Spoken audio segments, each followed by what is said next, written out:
We're about to start our live stream. Looks like we're about to get the first hand out. Everybody is here. I want to welcome everybody to the show. It's been a few live streams since I've been back, between fighting the Rona and just life in general. So I'm glad to be back, and hopefully we'll have a little fun tonight. So we'll get her started, like I say, here just in a couple of minutes. It looks like they're about to get going. We've already got one on the button. So here's the first card. Here we go.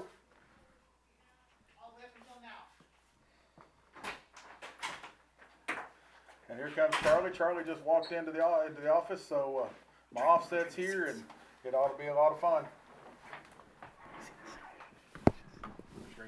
Yeah, that's perfect.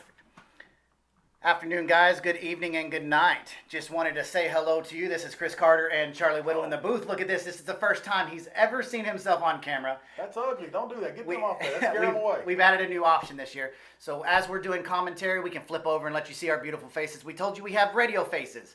Exactly. So we told you we have radio faces. This is just proof that we did. Yes. We're going to go ahead and flip back over. It's going to turn that camera off. Well, thank goodness. Perfect. Poor people, they're going to be crying the rest of the night. You just blinded half. Thank goodness we don't have many viewers just yet. So have you already explained what we changed up tonight on the table? I have not. Go ahead. Okay, so usually we play a 10 on the button with tonight's 5,000 heads-up action that we had between Jason Griffin and Clyde Hinton. Clyde Hinton came out on top, by the way. He was plus $325. Yeah. Over 7 hours with $20,000 on the table, Clyde Hinton came out $325 on top. We'll see if that rolls over into this table right here. But what we do have, instead of 10 on the button, we raise the stakes tonight. We're getting some wells in here, getting some people who want to gamble. So we have a $25 chip button on the table. What that means is those beautiful red chips that we have all over Kojak's, those are not going to be on this table. We're going to have 4 colors of chips. 3 colors of chips. 3 colors of chips. Well, possibly 4. Yeah, possibly 4. We're going to have green chips, $25. Black chips, $100. Baby blue chips, $500. And yellow chips, $1,000. Another addition that we're adding that's not going to be here for about a month is we are adding to our inventory $5,000 plaques to be played with on the table. So players in Midland, Texas, Odessa, Texas, they like to play big stakes. We're going to guarantee they have the chips and the power to do so. Just finished up, speaking of the 5K heads up table, we just closed out our deep stack tournament for the day, and none other than Mr. Clyde Hinton's wife, Miss Debbie, walked away with the crown. At one point, there was 840,000 chips in play, and she had 705 of them. 3 players left. She had 705,000 chips. And was kind enough to do a 3-way chop. She sure did. She did a 3-way chop for less. She's one of the people that like to give back to our players here. Each player had 55,000 chips in their arsenal, and she took 3rd place, which was $810, and she turned it into $1,200. 2nd place and 1st place, she even chopped with Basil, who's a player that comes in here every day, plays 6-7 hours in here a day. She even chopped $1,600 with him for 1st place. Super sweet lady, super sweet lady. So as we're commentating right now, you notice we don't see any cards. The tablet, when he went to hit enter to enter the first cards, it said updating. And so when I walked away, it was a pretty quick update, so we'll probably play 2 hands, and then we'll have our tablet here. Yeah, and what's funny is we actually all planned on getting here tonight to make sure everything was up and running good, and then software decides, not tonight. Exactly. The problem with that is the software was running on the 3 test runs that we did, and then as soon as we changed it from $10 on the button to $25 on the button, it said not today. Which tonight's the first night of the YouTube channel too. It absolutely is.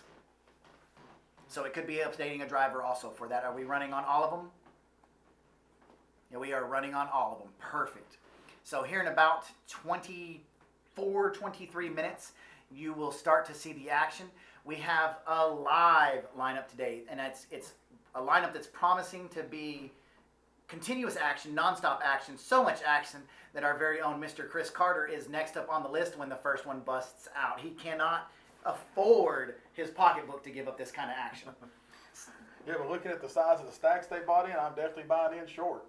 That's the best thing to do in a situation like this. Oh, I'm just going to close my eyes and shove first hand, just see what happens. Oh, 100%. I mean, you've got 50-50 odds right there. I've been listening to you for 3 weeks saying 5-3. If I get 5-3, I'm just open shoving. Man, that's the Charlie. You want half my action if I do that? If you shove with 5-3? If I just close my eyes, see 5-3, I just open shove with. And hold them? And hold them. As long as my half is under $300. So you better be super short I stacked. thought that was your favorite hand. You had the most of. Let's just gamble. It with is my favorite hand. They'll never see it coming. No. So we'll have the chip count updates here for you just momentarily. Setting in seat 1 with what looks to be around $10,000 is going to be Frankie Crummy. Crumry is how you say that. He informed us that was the way you say it. In beat 2, Seat 2, dressed up, GQ, as always. In his beatnik's jacket. We're going to call Billy, instead of GQ, we're going to call him BQ, because Billy Q. I asked him if he got that jacket at Baby Gap. It looks like it belongs on the front of a magazine. He's got some of them beautiful yellow chips and some of them absolutely stunning baby blue. I think he bought it for 10 also. Looks like he bought in for 10. Setting in seat number 3, a new one to the live stream. I don't think he's been on the live stream yet. Michael Slate. Oh, he may have done. He has done a couple times. Okay, perfect. He's bought in for $10,000. Setting in seat number 4 is.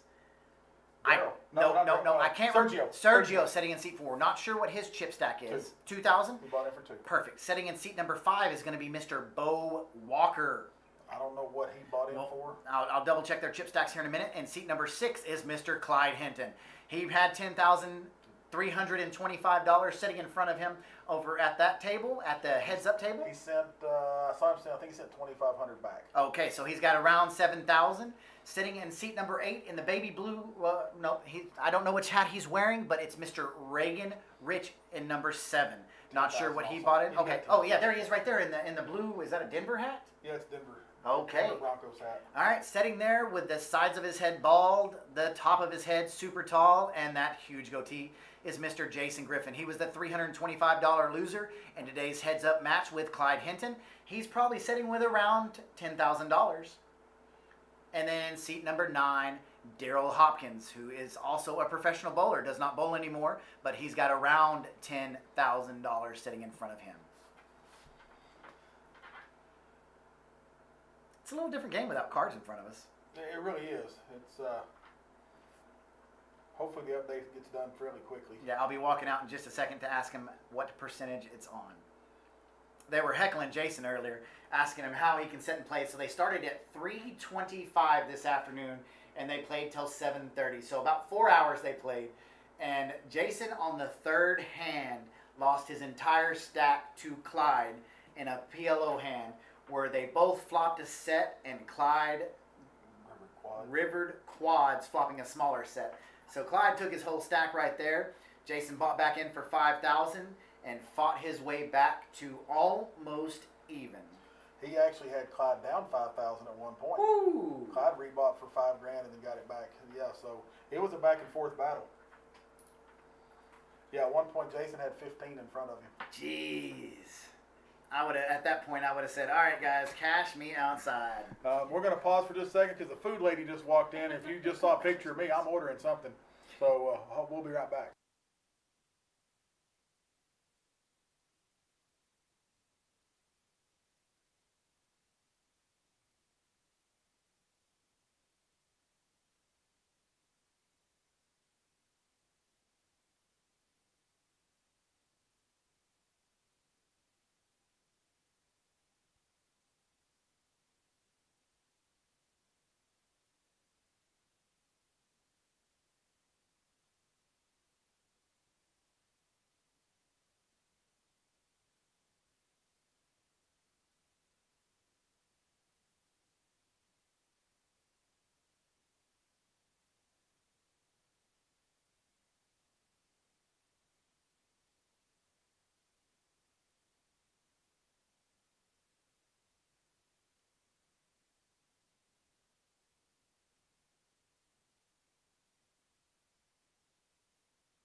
All right, folks, looks like it's all up and running, and the cards are back. And well, the fat guy, he got to order his supper, so I'm pretty happy.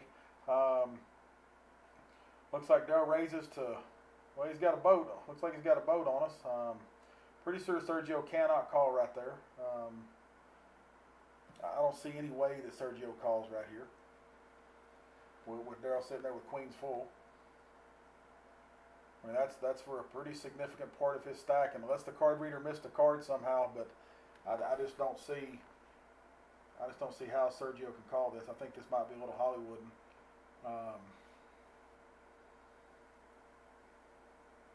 I can't tell. No, surely not. I just don't know how he could make a call here. If like I say, if the card reader picked up the cards right, I just don't see. He literally has no draws. No draws whatsoever.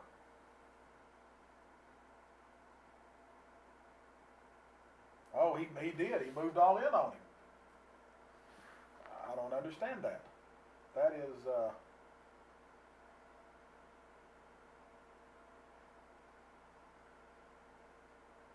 He must have pocket kings right there. That's the only thing I can think of.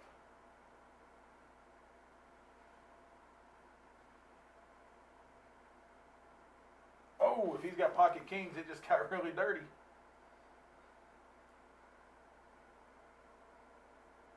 No, Daryl takes it down with queens full. Like I said, I wasn't sure if the card reader picked it up right the way he made that call. I'm not sure why he made the call right there, unless he had diamond draw of some kind, but it wouldn't have mattered. Yeah, this is strange. He's pulling a big pot his direction, so I guess he did have pocket kings right there. I'm really not sure what's going on with this action right here.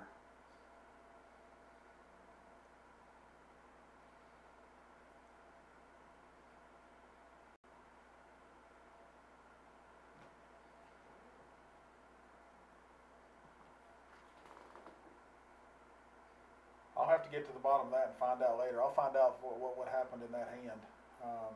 Because it showed Daryl up and that showed Sergio with 400, and those numbers are not anywhere near correct.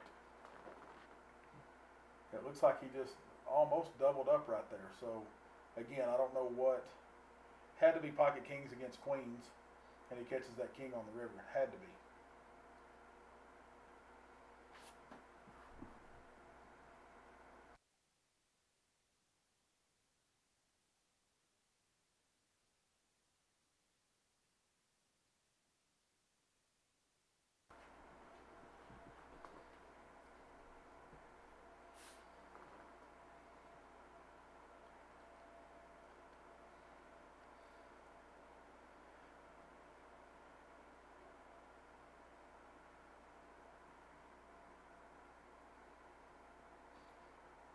Sergio raises with king 8.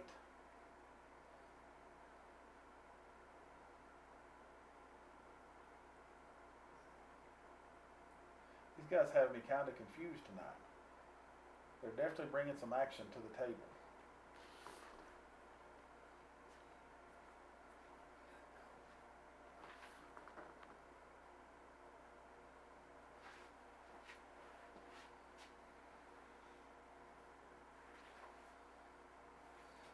Up comes 9-9 jack of clubs.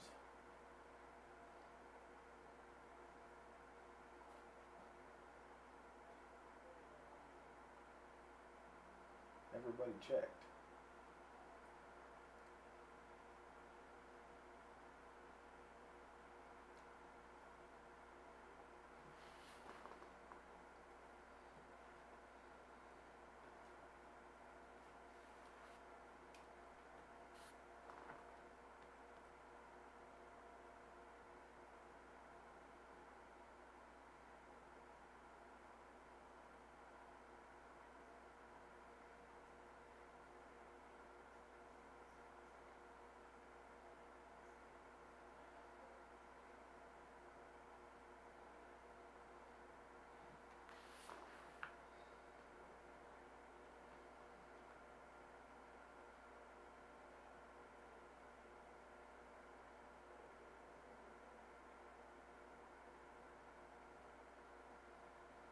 Hey, Daryl's got jack 9.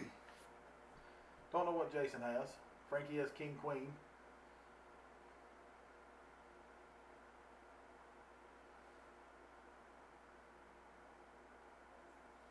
Billy has king, queen. Michael Slate folds, Sergio folds, Bo folds. Clyde calls the 100, it seems like. Frankie had raised it to 125.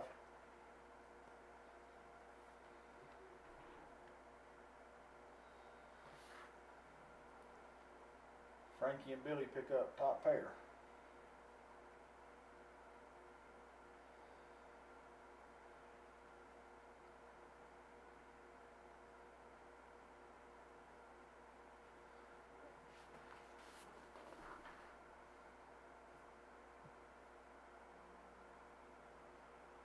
Clyde calls. He must have something in mind for turn and river.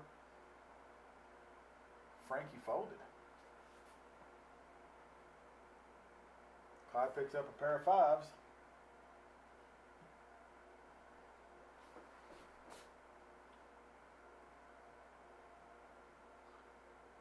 Oh, that's why they're playing 4 card. It's just not picking up all the cards. Okay, that might have something to do with it. No wonder I was confused. I'm sitting here looking at these hands and I'm going, what are they picking up?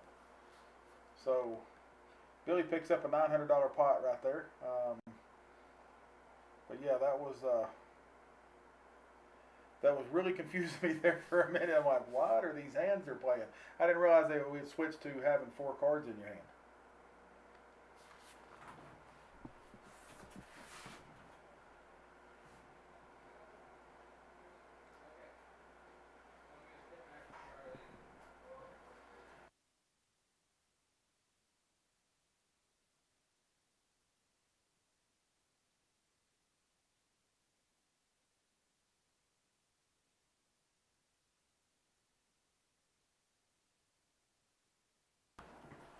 Now we're back on.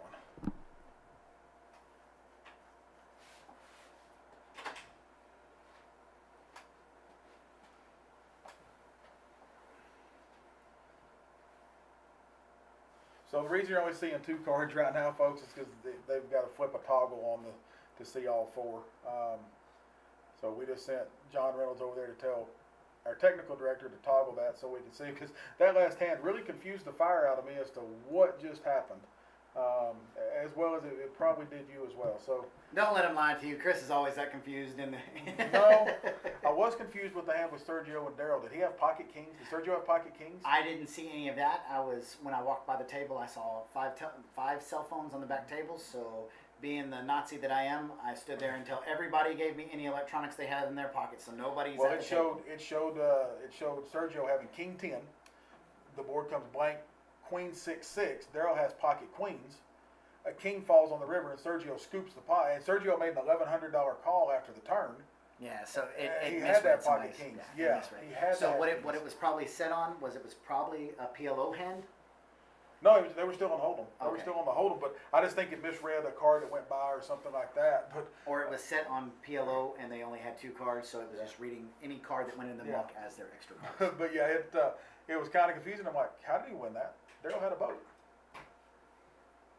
So it was you know, slightly confusing as to what it. I'm sitting here and I know our viewers were like, I have no idea what's going on. That makes 2 of us, or however many's watching right now. That makes that was an interesting deal.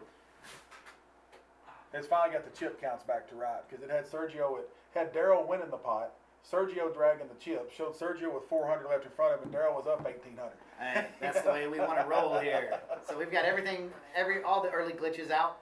We had the update done. Everything should be There we go. Now we're back to 4. GTG. Yep. Hello, gentlemen. Hello, John. So as you can see, we got Mr. Joshua Dent, who reminded me, please don't mention anything on live stream about my tight pants. So I promise not to mention anything about his tight we'll pants. never talk about his girl pants, ever, ever. We love you here from Kojak's, John or Josh.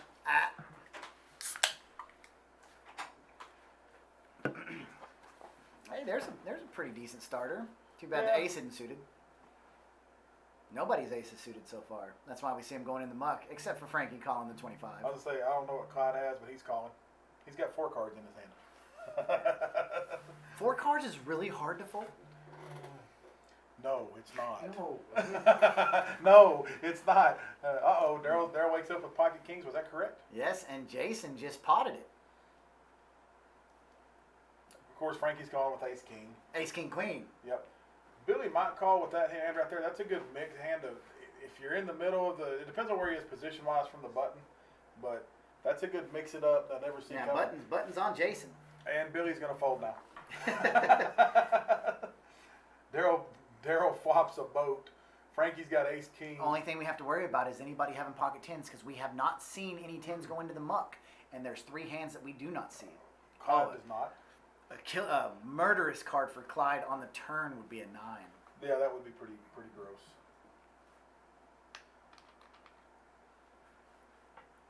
Jason's going to lead out with what, 300, 400? Daryl's going to quickly just call it. I'd like to see Jason's cards. Oh, it checked around all the way to Jason. Of course, we can't see Jason's Well, of cards. course, Daryl's trapping. Again? Daryl's trapping for sure, Yes. without a doubt. Jason could hold pocket tens since we can't Okay. see him. He's putting them out in front again. Yeah. Just give a reminder. There you goes put the- him across. Oh, Oh, ace, pocket ace. aces. Wow, a destroyed card would be an ace on the river, which did not happen. Nope. Jason's But gonna have suited to. did. Jason's gonna have to stop right there. Doesn't matter. Yeah. Daryl's gonna lead out. It's gonna go fold, fold. Clyde did hit the straight though. Oh, that's bad. Yeah. Clyde knows how to get out of the way.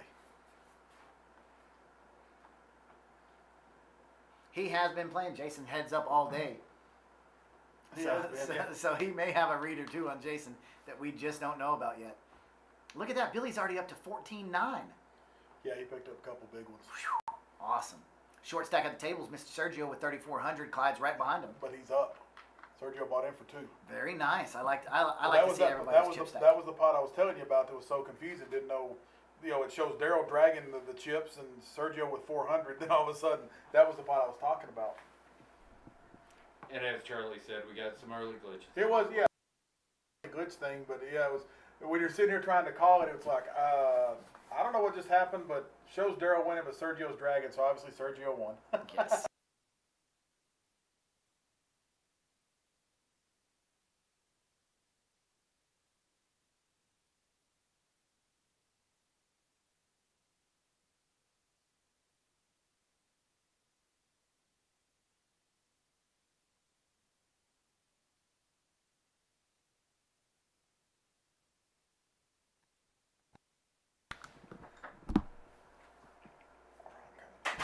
Yes. Frankie's got a tricky hand right here. Ace-8 suited with a little 4-3 mixed in there.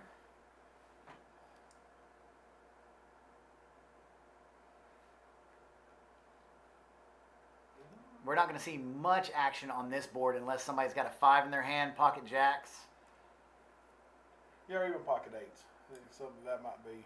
Frankie's got an 8 blocker.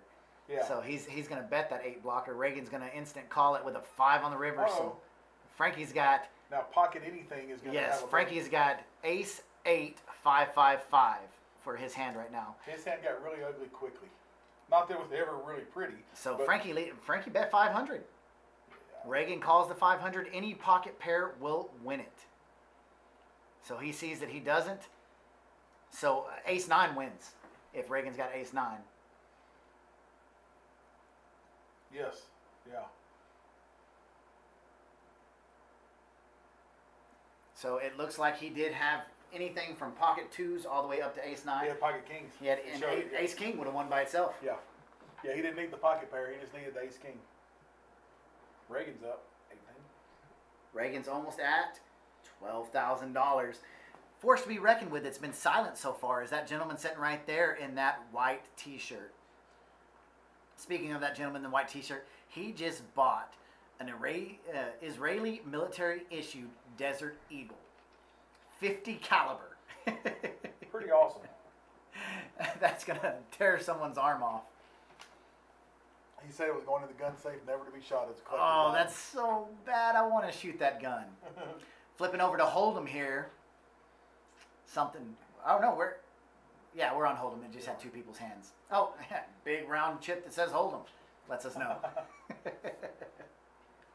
So as the action Oh, wow. catches up with where it is. I didn't notice that, but I thought that was Crystal that was dealing. I saw those dainty little hands dealing. I didn't realize that was Josh that was dealing there. He's going to kill you when he listens to this, because he does listen to it. Yeah, those dainty little hands. But then I saw the tattoo and I knew, well, Crystal didn't have that, so. Where's the crusher tonight? It's Saturday night. You don't have. She's the one that crushes all these people at this table. She Wow. breaks the hearts and crushes the dreams. She does. I gave her a ring, see if she wanted to deal a little of this come 10 o'clock. So. Okay, well, good deal. Clyde's gonna No, pick we don't up want to do. I may be on the table at 10 o'clock. We don't want the crusher there when I'm there. She crushes Daddy. Clyde's going to pick up a no action hand, just a 25 off the button. Just think the entertainment value for the people at home if that happens. Yeah, thank goodness they don't have the table mic'd up.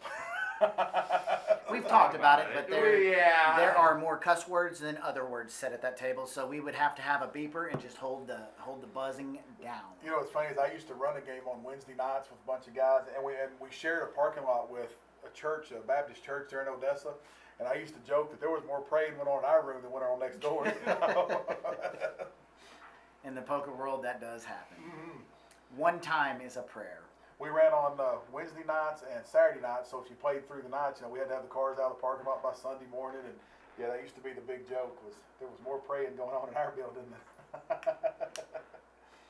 and it was a monster game, a whole $1, $3, you know, just monster cash game that we all would get together, a bunch of softball players. So as soon as the action catches up with his hand, this is looking to be a big pot. It looks like we have two-way action between Mr. Bo and Frankie. Frankie flips over ace-queen, and Bo does not like the result there. He takes his chips, counts them out, and he's going to throw them over to Frankie. Looks like the nut flush, as a matter of fact. 3 spades on the board, ace-queen of spades in Frankie's hand. He's going to pick up that nice little pot. Looks to be around $1,000. So you're going to see a bunch of little fast chip action, screen action here as the software catches up. Mr. Chris Gwynn has done a very nice job. He with is. The RFID table is what we call the streaming table, so you can see the cards, the percentages there at home. We've been discussing an upgrade, perhaps sometime in the future, probably after the first of the year. Some of these players would like to play Congress, Big O. Big O. Yeah, you'll definitely lose a commentator on that night. So if we upgrade to Big O, we can also run 7-card, Raz, all the other games with it. Play deuce. We could 7, play triple deuce draw. to 7. We could Nice. play the Doogie. So No, to, Daisy. No, who wants to play those silly games? Those are just. I'm all right with it. It's a game where, ooh. so 25 on the button. We've got 3 I was players going to the fortunate flop. All 3 are suited. Jack 9, They Jack are. 8, and King 9. So each one's holding each other's outs, and of course, Well, the flop comes with 2 clubs, and nobody's holding 2 clubs. It also comes with an ace. Now there's 3 clubs out there, and nobody, once again, is holding a club or any bit of this action. I think this is first to bet wins. Slate's going to lead out with $100, and I bet you he wins that pot. I do too. Whoa, no. Oh my gosh! Billy folded a jack. And Bo Frankie picks up had the a win. jack.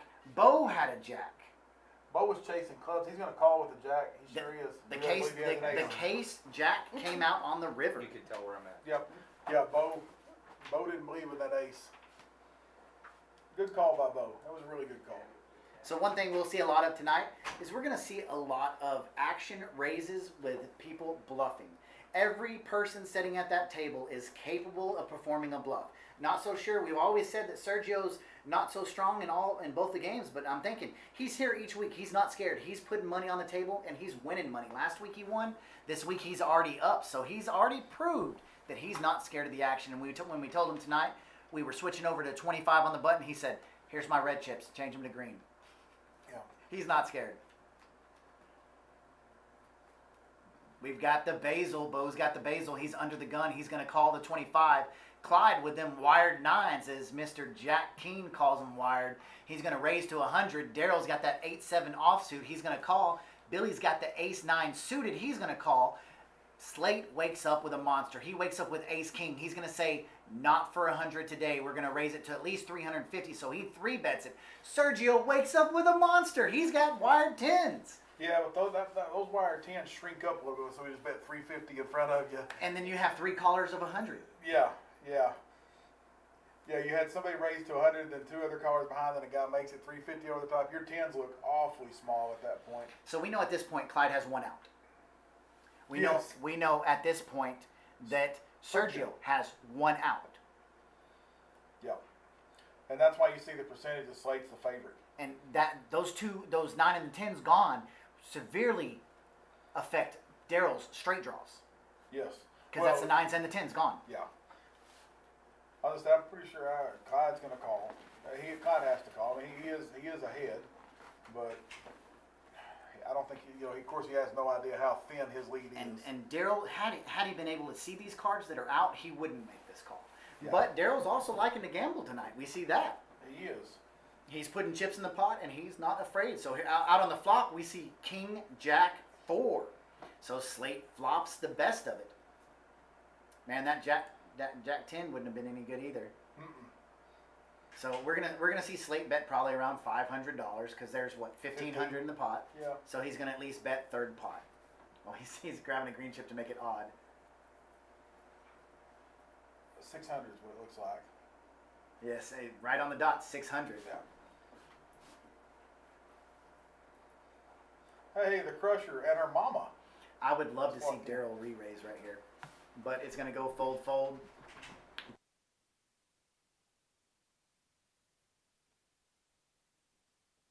Slate's gonna pick up the pot. Nice little $1,600 win or $1,100 win on top of what Slate has. Slate's gonna be a force to reckon. We saw him try to make a bluff while ago with King High on that board with an ace, and Bo did not believe him. He drew out with the jack, the case jack on the river, to win the hand. The Crusher is here tonight. Hi. Come here. So you're gonna come in at 10 and crush dreams? And Apparently. Come stand over here. I don't want to. Yes. I have to go help people.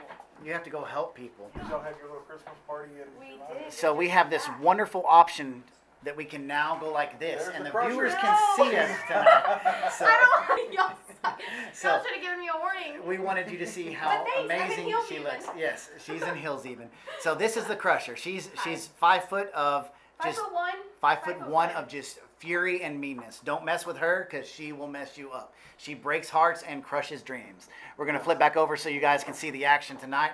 And joining us in the Joining us booth, in the not booth is wearing Josh. loose pants Not tonight. wearing any loose, they're not wearing loose pants, and his hands don't look as dainty in person as we saw right there in Absolutely in the original. not. I haven't had a manicure in a minute. So tell us, Josh, what did you see already on the table? There's a lot of action already going around. They were referencing the heads up live action that we were kind of talking about earlier with Clyde and Jason, and so they're wanting to play some of those bigger pots. They're talking about wanting to bring the action tonight, so you should be able to see quite a bit of that tonight. Awesome. Well, we've already got another hand. Hey, he's got my 5-3.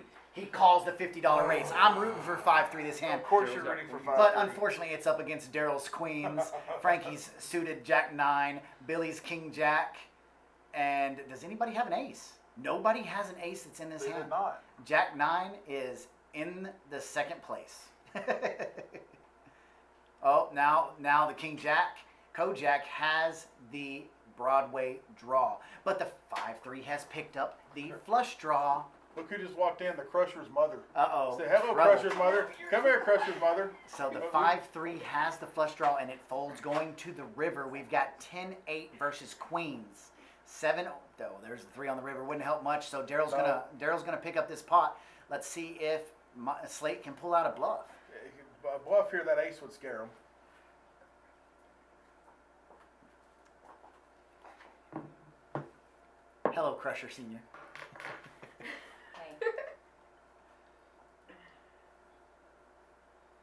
And Slate's gonna give it up. Daryl's gonna pick up a nice little $1,100 win. So we'd like to. This is the Crusher Senior. This is Miss Lindsay's mom. We've got this really cool option on here now that we can click this, and if you look in the Say middle, hello. that's what the viewers at home see. This is Crusher You Senior, are Lindsay's now on mama. YouTube, Facebook, She's like, and get me out of here. I just had to go to the bathroom. That was Oh. We just have a quick question for you. What did you do to her to make her crush people's hearts and dreams? Because I know it didn't come from her daddy. It had to come from the mama side. They saw that eye roll on camera. Both of them have this beautiful eye roll, and if you say something ignorant, they let you know. Okay, Ladies, well, y'all have a Okay, great we night gotta go tonight. talk to John. Bye. Go break some hearts. Yeah. Naturally. Back to the action over here. Under the gun, first act is Mr. Reagan. He's going to let go of 6-5. Jason has Jack 8. He's going to let it go. Daryl's got another pocket pair. He's going to call it. He is on fire again tonight. Frankie's going to get out of the way. Queen 6, King 10. And Uh-oh. Billy's hand is going to call the 50. And Mr. Slate, who's thrown out some bluffs tonight, wakes up with pocket aces. Beautiful hand. Gosh, you got to feel good when you're looking down at aces. But you don't got to feel good when you raise it to $225 and King 9 calls you, because aces can shrivel just like that. Yeah, but I don't think we'll take that call 100 times out of 100. Just please do that. But at Kojak's, aces don't win. Well, we've got Richard dealing not the crusher. So, Watch the flop come ace, king, 4. and Daryl called the 175 with pocket fours. Daryl's running hot tonight. He is up. We're going to see some gamble out of him tonight. Billy's enjoying his crown apple. So we've got a pot of $725, three-way action. Flop comes out 3 diamonds. The only diamond He holder. showed it. Oh, it's already over? Yeah, it's over. Yeah, Yeah. he showed the ace of diamonds. The too. only diamond out there was in Michael Slade's pocket aces. So he's going to pull in a quick win. What about a little $600? No. Chips are pretty evenly dispersed. It's weird to see Clyde, the short stack at the table. Yeah, Clyde's the short stack at the table because he chooses to be the short stack at the table. Yes, I agree with that. Guarantee you go out there and whisper in his ear that he's a short stack. He'll send somebody for a bag somewhere. Oh. So we've already got over 70,000 on the table. Oh, easy. We've got Easy. six players at 10,000. Yeah, easy. This table's likely to reach 100K. We got a wait list built right now. Let's flip over and look at Poker Atlas and see how many we have on it.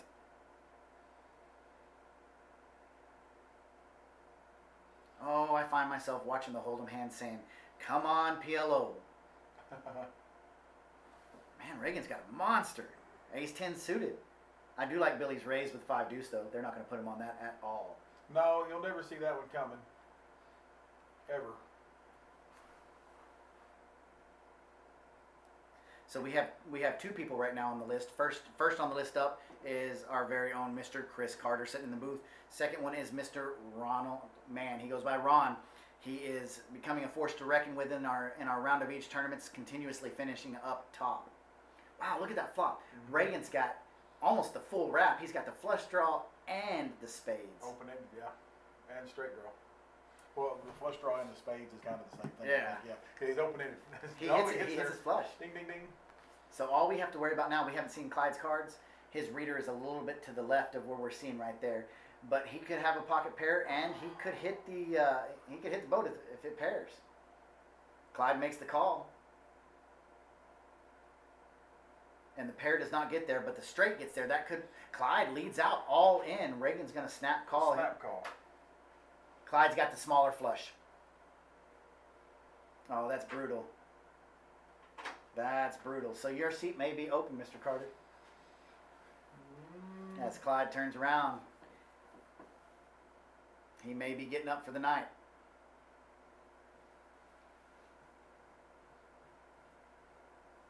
It looks like he's putting his keys in the pocket. Well.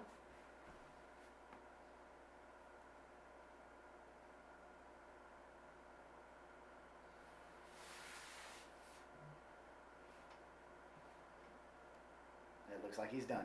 I guess I'll So, go check. Mr. Carter, as he's going to go out there to check and see, he is going to send Mr. Michael Lopez into the booth with me. We get to critique Mr. Carter's play. Everybody clap your hands because that's going to be a lot of fun.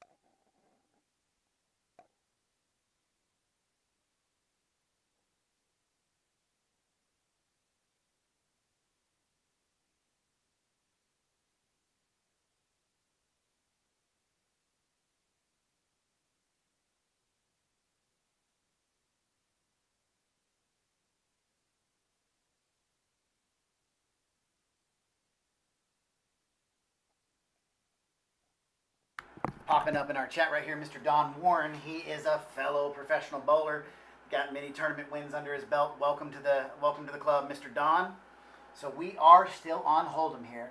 We've got King Queen versus, we're not sure what Bo has, versus gut shot straight draw. Billy's going to take the quick lead right here.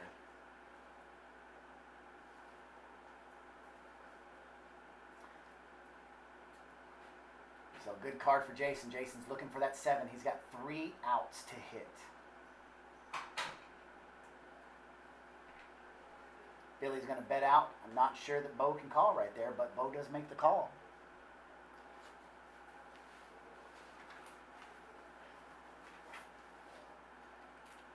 River bet. Bo calls just to see if Billy had the king, and Billy did have the king. Billy's going to jump up. He's up to 14-8. Reagan's at the lead at 14-9. Mike's right behind him with 10-9.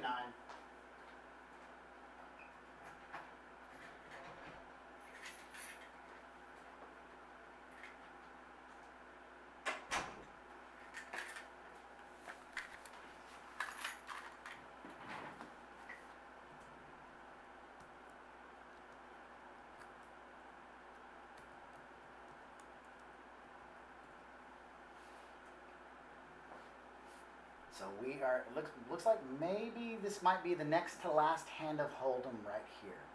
Chris Carter's on his way out there to grab his seat in the action.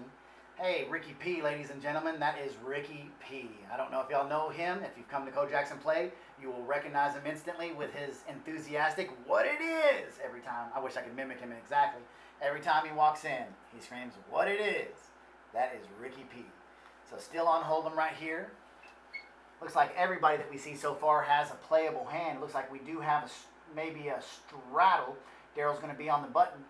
And we've got all kinds of playable cards there. Daryl's cards are probably the most extreme there, but those are the cards that can stack somebody really fast. Flop comes out, King 4-4. Billy flops the big end of that with a pair of kings. Not much else out there, though. You got to suspect in Hold'em that somebody's always got when it's 4-way action, 5-way action, 6-way action, like we see a lot, you've got to expect that a lot of people are going to have aces or kings in their hand. So a bet right there is going to win it. So we've got heads up, Daryl versus Billy, King 9 versus 10-6. It goes check, check on the turn. Deuce on the river's not going to change anything. Billy's going to lead out with 200. Daryl's going to call just to keep him honest and see if he did have it. And he's going to throw his 2 pair of 10s and 4s away.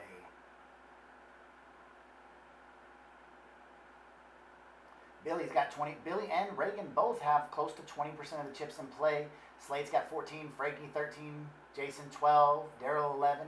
Everybody's setting right around that big mark. We've got a lot of money on the table.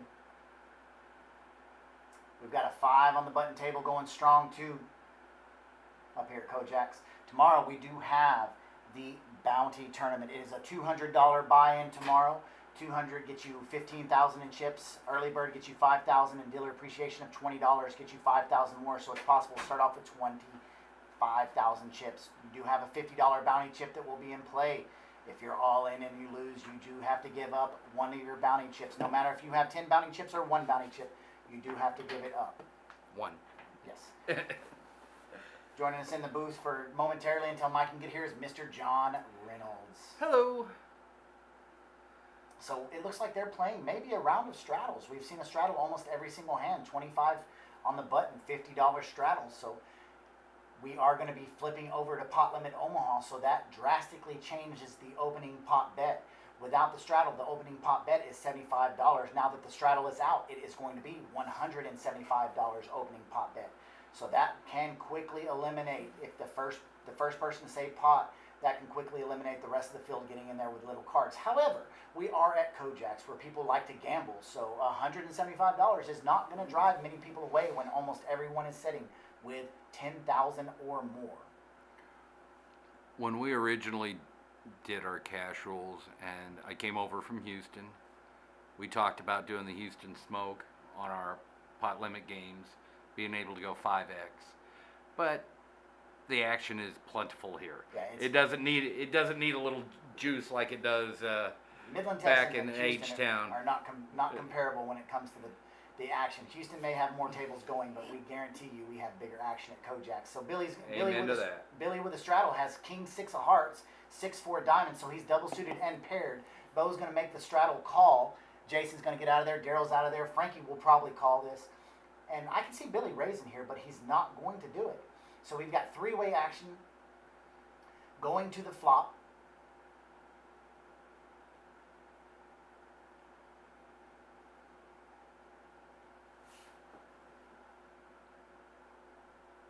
Slate's walking around like he just enjoys his new purchase. Billy flops the world. Flops quads and checks it on the flop. He's hoping somebody has a flush draw. Man, it would be crazy if we saw a straight flush versus quads right here. Of course, we can't see Bo's cards. He folds them before we're able to see them, so we're not going to have the percentages exactly accurate, but it's going to go fold, fold. Billy's going to, whenever you've got the absolutes, you're going to show the absolutes, and that's what Billy does right there. He shows 4 sixes. Billy's probably a little upset there that he didn't get any real significant action. Always nice to flop quads, isn't it? I'll tell you what, one night in Hold'em, I was watching Braxton play, and Braxton likes to give everybody that's standing behind him a little sneak peek.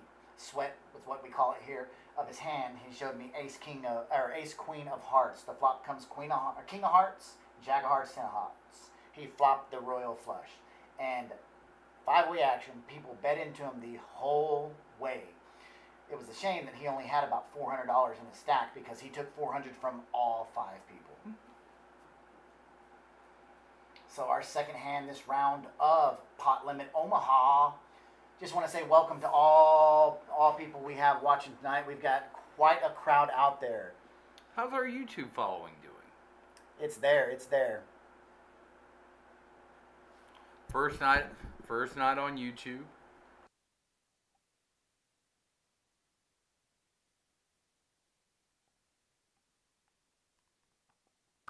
Basil, of course, says that 10 is the best hand in poker. We got one of our dealers, Joshua Dent, on his break out there watching. It was pocket kings for that hand. Are we not seeing Bo's cards again? No, Bo has not been putting his cards in there, so if you can remind him to move them. I will go out. There we go. So we've got ace. Billy's got pocket sixes again. He's got ace 6-6 deuce. He's got the will draw. Bo's got a big hand. He's got the second nut flush draw. Of course, the ace of hearts is out there still. Bo's going to make a bet. Billy's going to fold. Reagan. Oh, that hand is over.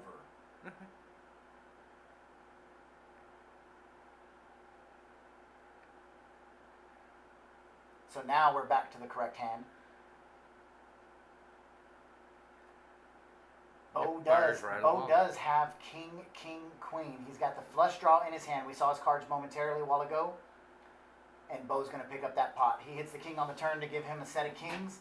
He had the second nut flush draw, and hand is over. Billy's got the chip lead, though. He's got 20% of the chips in play. Has Carter sat down to play yet? He has. He is sitting down now. So, welcome to the booth, Mr. Michael Lopez. Hi, everybody. I was just looking at our computer back in the tournament booth, and I saw we've got structures for our January event. We do. We have one more tournament to approve to get in there. Perfect. We're looking at possibly putting a tournament that will make all excited. It's our third biggest prize pool in any tournament series we've run. It's the high roller tournament. Awesome. So we're trying to see if there's a way that we can make it fit in there. If so, we will be having a $1,000 no limit hold'em tournament. Well, Still someone got the thumbs up. Oh! Did you? We got a thumbs up. Jackpot win for the players here. So we will now be adding an extra tournament. On Wednesday, we will be running a $500 Big O tournament. On Thursday, we will be running 2 tournaments. We will be doing a $300 black chip bounty tournament, not a turbo, a regular bounty tournament where every plaque is worth $100 in cold hard cash. Also on Thursday, we will be running a $1,000 no limit high roller tournament. That's always a huge turnout for our area. On Friday and Saturday, we will be running flights A, B, and C of our $400 main event, $40,000 guaranteed, which if history repeats itself, $40,000 will be blown away halfway through the second entry field. Also, on Sunday, we will be running day 2 of the main. Anybody who's lucky enough to bag 10% rounded up will make its way to day 2, and we will be running a $300 a $200 Turbo Hold'em tournament. Man, we've got one, two. Okay, we've got a nice hand making its way here. We've already got $1,100 in the pot.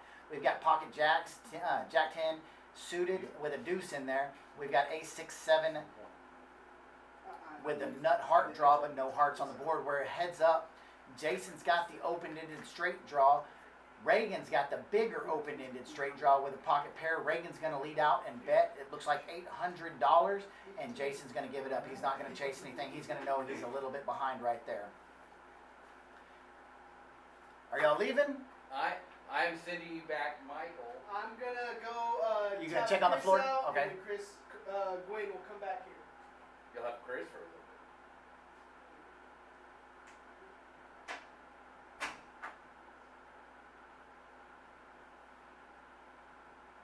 Quick little run through the chip counts.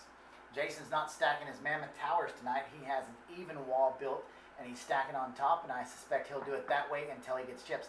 Somebody who's got a big stack of chips building right there is Mr. Reagan. Sitting to Reagan's right, which will be our left as we watch, is commentator Mr. Chris Carter, and he's sitting to the right of Bo as we see right there.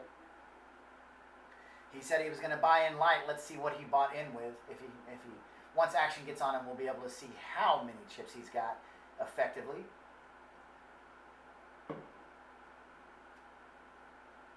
Action's on Mr. Bo. I'm not sure that he knows action's on him yet. There's probably a good story going on out there.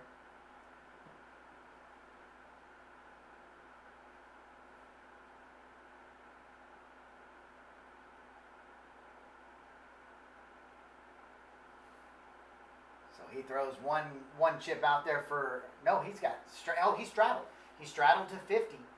Chris Carter cannot see his cards yet. He's going to have called a $50 straddle. Daryl's got a pretty good hand, pretty good. Only thing that would make it better if his ace was also suited. He's got ace, king, 10, 10. Daryl's got a lot of pocket pairs tonight. Billy's got jack 9, 5, 5. He's going to call the 100. Action's on Mr. Bo. He's going to call the 100, and Chris Carter calls the 100. So we've got two hands that are disguised right now we have not seen yet. Chris Carter's going to lead out and bet after Bo's check. He's going to bet $350, just right under pot.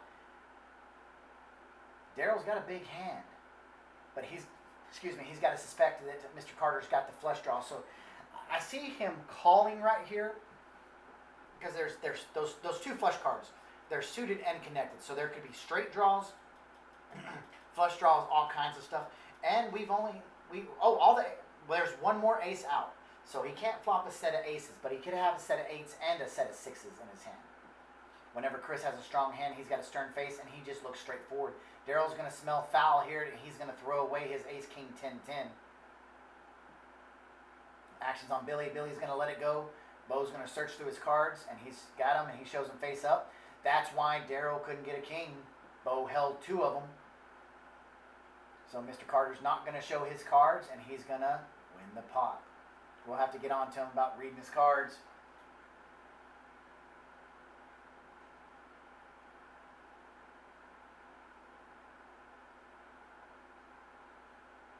So Carter's really good about holding his chips in countable stacks for all players, so he counts out a quick 20 chips of 500, or 20 chips of green is 500 chips. So it looks like he bought in for around $1,000, and he's going to be up already. Calm, cool, and collected. That's how he is at the table. Sergio's got his hat turned around backwards, wearing that nice gold watch.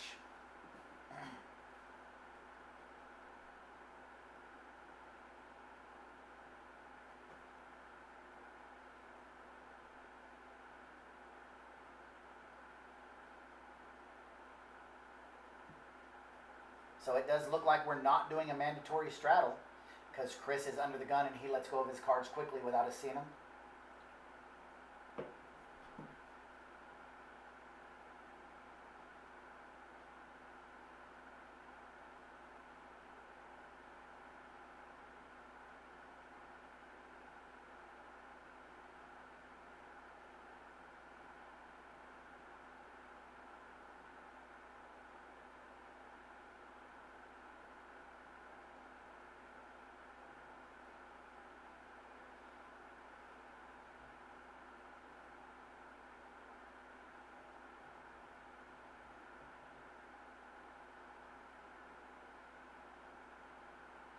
So a $75 bet, that was the opening pot bet. With $75, all that's going to say is, and that's the problem with the opening pot bet only being 75. That's going to say, everybody, welcome to my game. And as you see here, we've got 5 players in the hand. Flop comes out King 9-9. Daryl's going to flop the world with what's out there, and it's going to be hard for Sergio to let go of this. Daryl flops the world. Frankie's got an extremely great draw because a king, a 3, or a 2 gives him a bigger boat than Daryl. Sergio lets his pocket aces go. That shows you that Sergio's growing in his PLO knowledge to know he's automatically beat right here. So we have a boat versus a set, and on the turn, a 3 comes, and that 3 is going to be devastating to Daryl. That 3 completes Frankie's hand. Frankie now has kings over 3s, and Daryl has 9s over kings. Daryl knows right here Frankie's going to lead out and bet $500. Daryl's not a believer as of yet. Daryl's got cooler. He's drawing to a 9 only. At Kojaks, we know that 9 could come out, but it does not. A 10 of spades comes out on the river. A big bet. We're probably going to see a pot-sized bet by Frankie right here. We're probably going to see anywhere between 1,500 and 3,000, but it goes check, check. Holy cow, Frankie was scared of a king 9 or a king 10 in his hand, and he flips over his hands. He was scared of that, which he very well should be. 5 players in pre-flop for $75. There could be anything in there. Daryl's only going to lose $500 right there. It takes him down to $7,400. He's going to be down about $2,600. We have 3 players over the $10,000. Reagan and Billy both at 15. Michael Slate, and I didn't see the other one sitting right around the 11. Maybe Jason, maybe Billy. I would say it's probably Billy. So thanks to all of our watchers out here. We have a lot of people watching tonight. We have 3 avenues to watch it on. We have Facebook. We have YouTube, which is brand new tonight. We'll also be archiving all of our older shows on there for everyone to catch up, even learn people's play. I mean, there's all kinds of learning tools that you can use, and YouTube is one of them now with archive. And we also have Twitch. Welcome all players. Enjoy you all being out there. You'll have to excuse my Texas accent. I'm trying not to say y'all. Y'all comes out quite often. Reagan's got 9-7, 6-3. Sometimes he likes to mix it up and raise with them. Sometimes he'll fold. It's 50-50 either way. He's going to let it go. Jason's going to pot it. I like to say that. He's going to pot it. Raises to 75. Daryl's got a pocket pair again with a straight draw in there. 2-way straight draw. 10-7 and 7-5 and a flush draw in there. He's going to call the 75. And as I told you earlier, with a $75 bet, it says, welcome in. Come join the action. Sergio wakes up with ace suited 10, king suited 9. So he's got a big hand.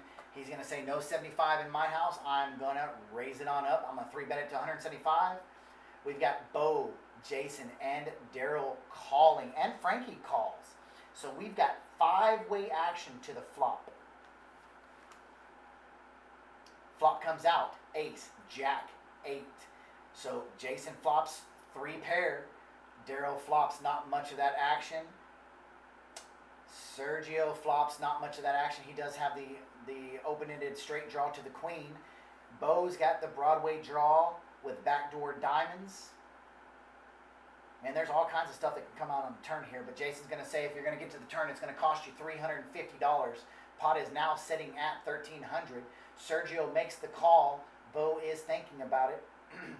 Bo's not going to make the call. So we're going to have heads-up action going to the turn. Sergio's setting 39%. Jason's got an extremely great hand. He is at 61%. Turn card comes out of 9. So unfortunately, Sergio makes 2 pair. However, his 2 pair are going to be smaller than Jason's 2 pair. Jason's setting 3-1 to win this hand. 75%. Check, check, going to the river. Jason turns a boat.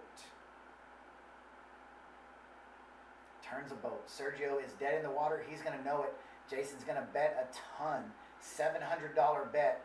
I don't think Sergio is going to be able to call this. There's just way too many cards that are out there for Sergio to make the call.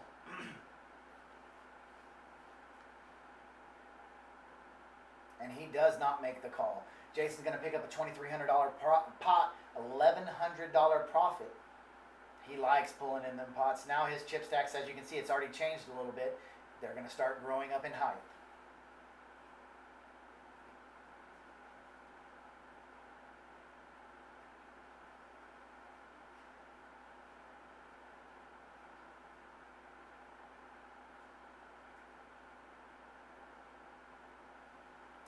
quick little view at the chip count. 2 players over 15,000, 2 players over 10, 2 players right at 9. Well, one's above 9. Daryl's under 8. So we do have chips on the table that are out there to be won.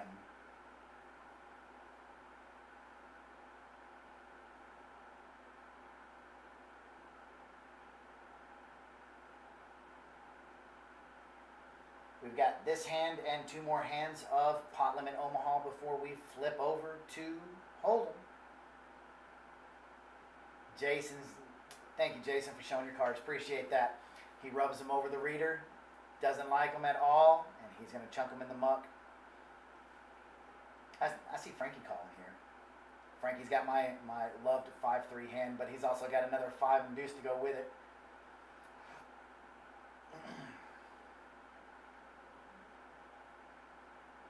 Button on Mr. Reagan. Daryl's going to raise it to $50.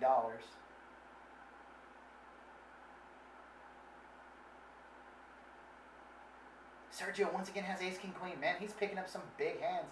It's forcing him to play some pots. I bet he's going to 3-bet this, and he does 3-bet it to $175 again. Forces Reagan full jack 7, 6, 3. Daryl's going to call with his all-around straight draws. Frankie's going to fold his 5, 5, 3, 2, and Mr. Slate is going to call. 3-way action. Pot setting at $600.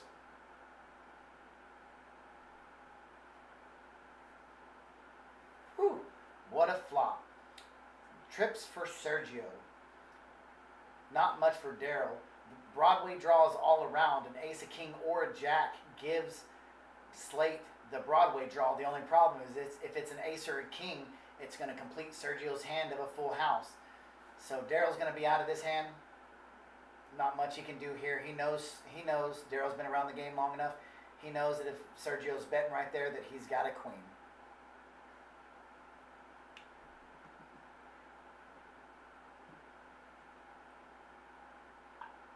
So 2-way action. 8 on the turn's not going to do anything. Michael Slate's outs are severely limited to a jack only.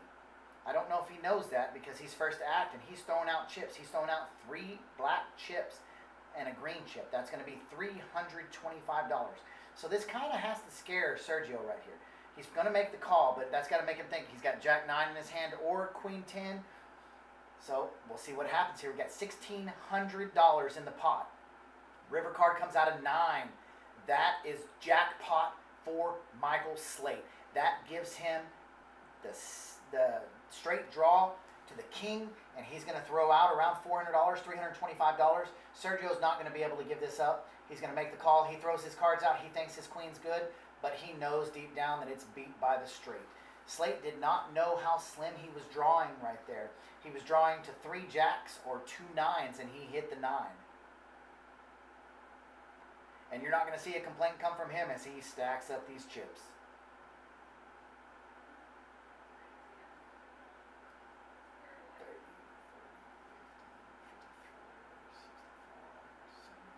So we've got almost $80,000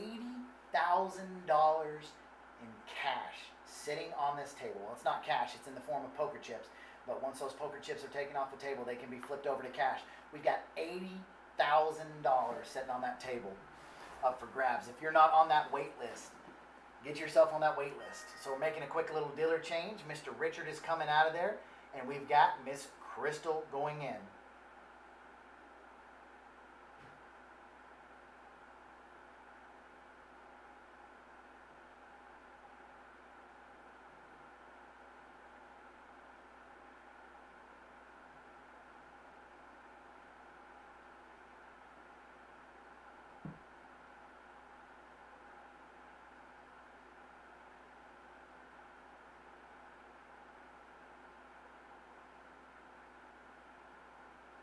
So we've got all kinds of people watching tonight. Tonight is our highest viewer field that we've had, and we completely appreciate all you guys coming out. Thank you very much. I truly hope that you enjoy the action that we give you. Actually, it's not the action we give you. It's the actions the players give each other, and all we're doing is just showing it for everyone to enjoy. And look at this. They're out here to gamble tonight. We've got 3 of the 4 aces out in the hands right there. We've got 3 of the 4 10s out. We've got 2 8s out. I mean, we got all kinds of stuff in here. Reagan's going to 3-bet it with ace 10, 8, 6. He's got the nut flush spade draw. It's going to be heads up action, Billy versus Reagan. This is a good one for the books. They're both extremely high caliber players that like to gamble. You see Mr. Jason turned around. Looks like we got some jerseys. Mike's in here. He's going to enjoy a quick snack of his sub while he's not in hand. Billy's going to lead out with one of those baby blue $500 chips. He's going to throw it out there. Reagan's going to quickly fold. And hand is going to be over.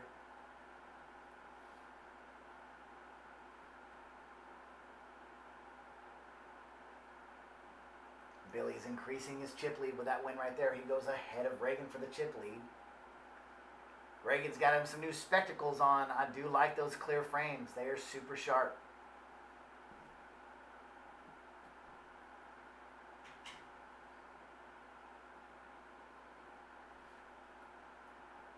So with each week, we are increasing our viewers by significant amounts, and because of that, we've also added one new avenue for people to watch.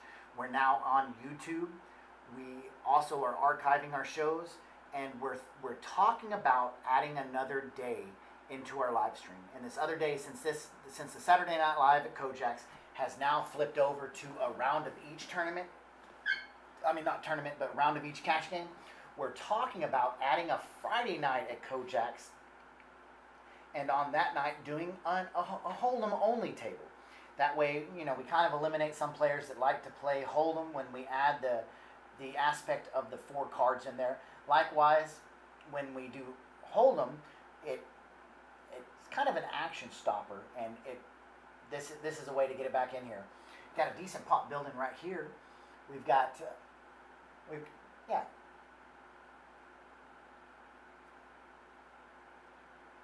We've got two-way action. Daryl's got Jack 10, 10, 8. He's going to put the pressure on Sergio. He feels that he can make Sergio fold this hand. And Sergio makes the call. On the turn, though, Daryl's Yahtzee card comes. The 10 is going to give Daryl a set of 10s. He's going to make a bet. Sergio is going to make the call right here. So we've got a large pot. Heads up pot, as a matter of fact. Daryl's going to win it right there. Sergio's not going to make the call. Daryl does go all in, and Sergio does let it go on the river. What's going on, Mr. Chris Gwynn? Just coming to see how things are going back here. Oh, they are rolling good. Just checked out our YouTube stream, and it looks good and sounds good. Awesome. We are archiving all of our shows on there, right? We are starting today. Everything should be archived on YouTube. Perfect. So that's if you need to find us, just look for Kojak's Poker Club, and we will be there. There's a number of videos that mention us. Andrew Nemi and Brad Owens and Johnny Vibes all came out at one point, and they posted up some videos. So there's some stuff up there that has our name attached to it. But look for our channel. You should be good to go. Perfect. What happened to Ryan? Probably Mr. Carter. No. Oh, You texted me. Moses did. Okay.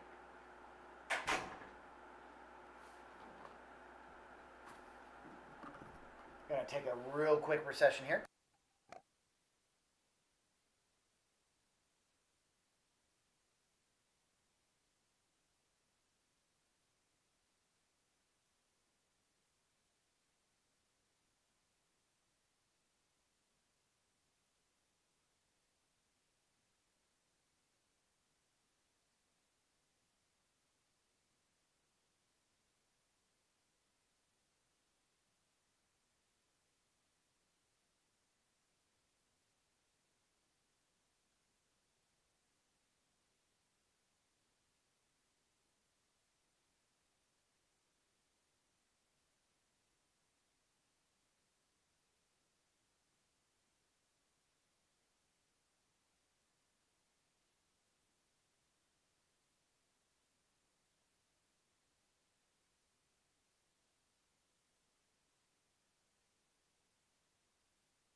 All right, guys, we are back. Look at that. Daryl's leading the action with a VPIP of 57%. He says, I'm gambling tonight. That is actually very unusual for Daryl. Daryl is generally very reserved, getting his money in the pot. Good to see him come out and change things up a little bit. Might have something to do with the people on the table too. That is 100% truth. He might be looking out there at a lot of people that he thinks he can take a bunch of money on. So, since we have that new option, we might as well check it out. We're going to flip over and show you who's in the booth with me. This is the bearded wonder, Mr. Chris Wynn. Also, one of the best brisket makers. He didn't make one for the club today, which he usually does, but what he did is he did bring me 2 slices. 2 slices better than no slices. Absolutely correct. Every single time. So, if we're Even going to... bad brisket is better than no brisket. So, being bald has one disadvantage. If you look at this back wall and you look at the top of the head, it I can't blends see in. where the Yeah, you can't see where my head can't see ends the and where the difference. wall begins. So what we're going to have to do is we're going to have to put a poster back up here so you can see, well, or we can just let Charlie wear a hat each week so you know that he's not bald. But we're going to flip over to the action because we've got a huge hand building. We've got 8s versus 5s with a flop of, what is that, 3, 10, 10, and a turn card of a 5. Oh. What do you say right there? Daryl has to love that. What do you say? Yahtzee. So Reagan's going to check it. Daryl's going to bet 300. Reagan says, I don't believe you. Oh, you should, Reagan. Oh my gosh, and that's how a hand flips. Oh, just like that. Oh my gosh. Daryl says, I can't say what Daryl's saying right there, but he's saying he's using Basil's term. That is so sick. So sick. Oh my gosh, that's how a hand flips, and he's going to turn around, take a drink, and a bite of his sandwich. Move on to the next hand, because that's what you got to do. Absolutely.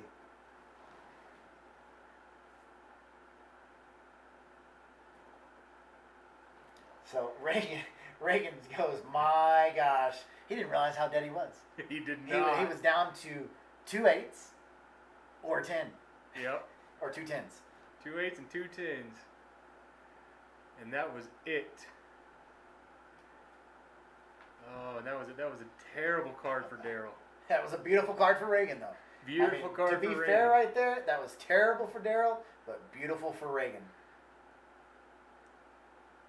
Our viewers keep climbing. Guys, gals, ladies and gentlemen, we appreciate y'all coming out tonight and watching Kojak's action. We've got 80K in chips on the table. You can't tell me there's going to be some huge pots tonight. I bet you we're going to see at least one all-in with 2 big stacks. I bet it happens. I bet it happens. Last week, our final hand, oh my gosh, it was gigantic. Oh, and that was the last hand too. The That very is last right. hand of the night. It was absolutely phenomenal. We got Michael in this hand with pocket jacks. Oh, Slate had aces earlier. Yep. Yep, he's got the overpair, and nobody can make the call. Sometimes the hands just kind of play themselves. That is the truth. That is the truth. Sometimes they play out all by themselves, and you can't do anything about it.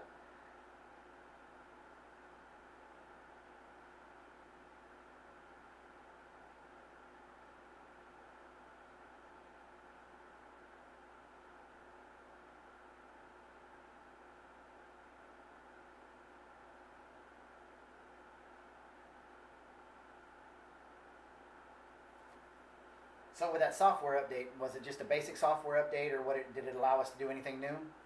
It's not the streaming software. It was just a Windows update. Oh, okay, I got you. Just annoying more than anything else. I'm sure there's security stuff in there that it updated or whatever, but in the heat of trying to get things up and going, it really is a pain to have to go through that process. All right, we got a little bit of action going on here. Billy raises it up with ace king offsuit and gets a call from Michael. Ace 4 suited. I wonder if Michael has any clue how far he is behind. Probably not, or he wouldn't have made the call. I don't know. We're at Kojak's. Look how far ace 4 is ahead now. Look how far ahead he is. Oh my gosh. Just like that. And it does it go check check? It goes check check? No, it doesn't. It doesn't. I thought it was going there. Billy's going to lead out and bet with what he thinks is the world. And Michael says, "Ha ha! You ain't got nothing over there, Billy. You ain't got nothing for me." He says, "Give me that pot." Did you see his hand? Give me that pot. Give it here. Thank you. I appreciate it. I love seeing stuff like that. I hate it for the person that's losing the money, but man, it makes for some good TV. It sure Especially when we does. get so excited like that. Give me some of that right there. Thank you much. And as we said earlier, Mr. Slate is the proud owner of a brand new Desert Eagle. Oh, nice. 50 caliber handgun, is Israeli military issue. Nice. I don't know how he got it. Well, I know how he got it, but He man, paid for it. That's yeah, how. he definitely paid for it. And that gun will never be shot. It's going straight into his collection. Are they doing a mandatory straddle? No. Okay, they've just been straddling quite a bit. Ah, okay. Because it's already 50 to call right here. Frankie's going to say, "I'm not calling, I'm gambling. I'm going to raise you." So he raises up to $100 right here. Billy says, "I'm gambling even more. I'm going to 3-bet your gamble 2-bet." And Sergio says, "Not my house, I'm all in." Only problem is the two people who 2-bet and 3-bet, they don't have much of a hand. They do not have much of a hand, so it's going to go fold. Billy says, "I got caught." Frankie says, "I got caught," and that's what they're whispering to each other. Frankie leaned over and said, "I got nothing." Billy said, "I got king too." So that's going to be the end of that hand. Yep. Sergio Sergio says, "I'll go ahead and just take it down right now." yeah, I Thanks, mean, if guys." they're going to give it to you right there, why not take it? Absolutely. Anytime you're dragging chips, it's a good thing. We seem to have lost our trash can. It's gone. She gone. Man, Jason's mohawk is always so perfect.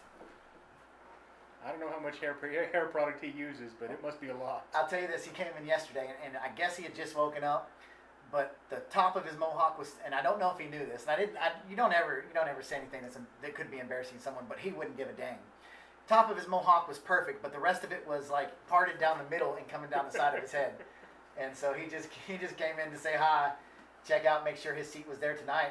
Look at this, Frankie's got ace, or king 9, he's going to raise to 150, sleeping with ace king. Jason's going to call, but Jason's going to be far behind here. Frankie's going to lead out real fast with 300, and just as fast as that 300 hit the pot, that ace king hit the monk. Yep. Jason knows Frankie pretty well. Knows if he's throwing money in, that he has probably got some piece of it. Well, we saw him throw some 100 in a while ago with no piece of nothing. But that's how Hold'em is. I think out of the two games, this is Jason Griffin's strongest game, and everybody else knows that. So if you're gonna play against Jason in Hold'em, you're gonna have to be tricky. Look at that, Frankie under the gun. This is gonna be the last hand of Hold'em. Frankie's got a beautiful hand. He hadn't even seen it yet, and when he sees it, he's gonna raise it. Knowing Frankie, I suspect that you are probably right. Bo's got some fire in action right there. That's a rack of black. Yeah, it is. Bo says, "I can't sit over here with this few chips. I gotta go get me some more." I guarantee you that is exactly what he said. He's unracking. It looks to be 6,000 in black, 6,000 add-on. He hadn't even looked at his. He did look at his chips. Frankie's gonna raise it with ace jack with the Kojak. Bo is just gonna make the call. Jason gets out of there. Daryl's feeling a little gamble in him tonight. Playing a little different than usual. Playing a little looser than usual. He makes that call with jack 7. Now the thing here is Frankie's probably gonna lead out and bet. Bo's gonna probably let it go. Daryl could win this hand if he only knew it, if he raised right here, but it's gonna go bet, fold. Just as fast. Daryl's gonna turn around in his Choctaw 2019 t-shirt and eat his Jersey's mics. Yes, he is. I really think we should be sponsored each night. I think they should give us free food, and we could give them sponsorship on here and let them know where the guys around here are eating. I like that idea. Everybody's eating Jersey's mics, and Mr. Slate is enjoying his Cool Ranch Doritos. You hear that, Doritos? Hashtag Doritos. Doritos is Frito-Lay, right? Absolutely. Oh, yeah. Get us some Frito-Lay money in here. Oh, love it. So, speaking of the Deep Stack tournament, Miss Debbie Hinton won first place. Point series is running. Basil finished second. And coming in third is Mr. Ron Mann. He is next on the list if anyone busts to get into this game right here. He's probably going to take his tournament winnings and try to parlay it. Mr. Chris Carter got a hand of 4 cards, commentates, always complains when people don't show their cards, and he just did the exact same thing. We're going to have to talk to him when he comes back in here. A lot of times pre-flop, it's hard for them to get them done. They put them over the readers, and sometimes it reads, and sometimes it doesn't. And generally, as the guy running the table out there, which right now that's Michael, you just have to kind of be like, hey, can I get you to run your cards over the reader again? And sometimes it picks it up, and sometimes it doesn't. So. Look at this. Billy flops the world. He flops a set of queens. Not much else out there, so if I don't see anybody calling this. Nobody has enough of it. Reagan's only got a pair of 6s. Got ace king, not going to do anything. Frankie's got none of it. Nothing. Billy says, man, what a wasted hand, but I'll take the $375 profit because he's already up over 15K. Yeah, and that's one of those where you love seeing that you flop top trips, but at the same time, you got flush draw out there. You don't really want them sticking around, so you really don't mind just taking it down right there, calling that hand a day. Absolutely not.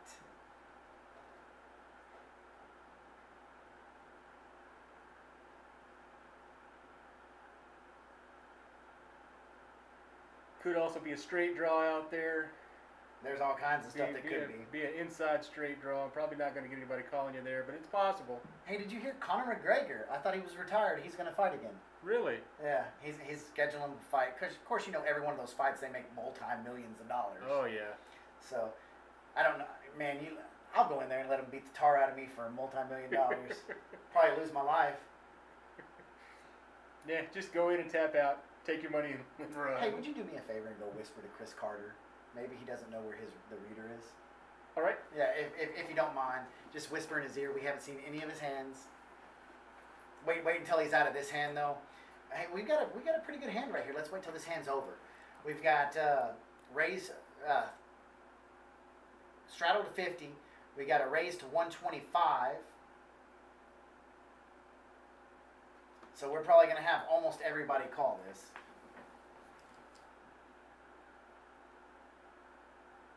Looks like Mikey may have just told him. Wow.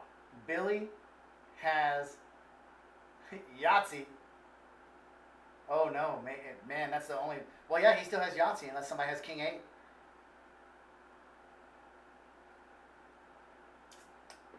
Slade's got his cards up just so he can double check them. I don't think he's wearing his bifocals today. Probably not. Probably not. I wonder what Chris has. Nothing. We will never know. Same for Michael. So, Bo's going to pick up a win right there. That reloaded chips gave him some firepower.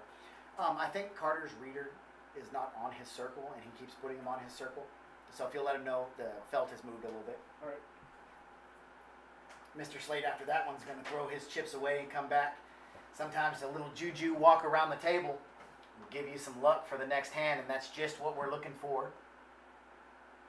If it sounds like we're ever in favor of someone winning a hand, we're never in favor of a certain person winning the hand. We just like to see big pots. We like to see chips in the middle. We like to see big stacks. We like to see lots of action. So.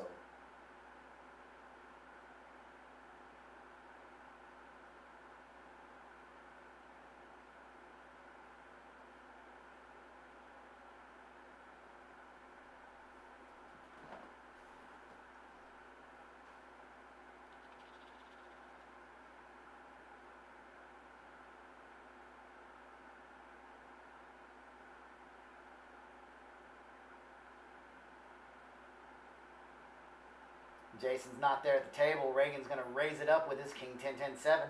And Daryl's continuing his a little bit of a gamble mode.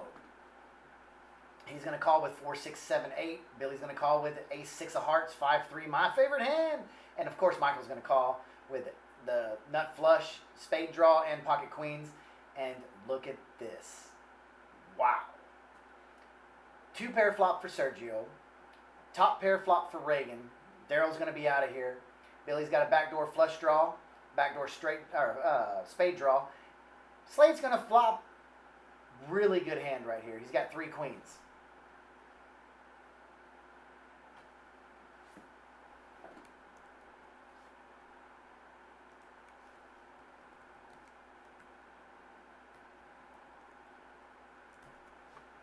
So we're going to have 3 players on that $200 bet.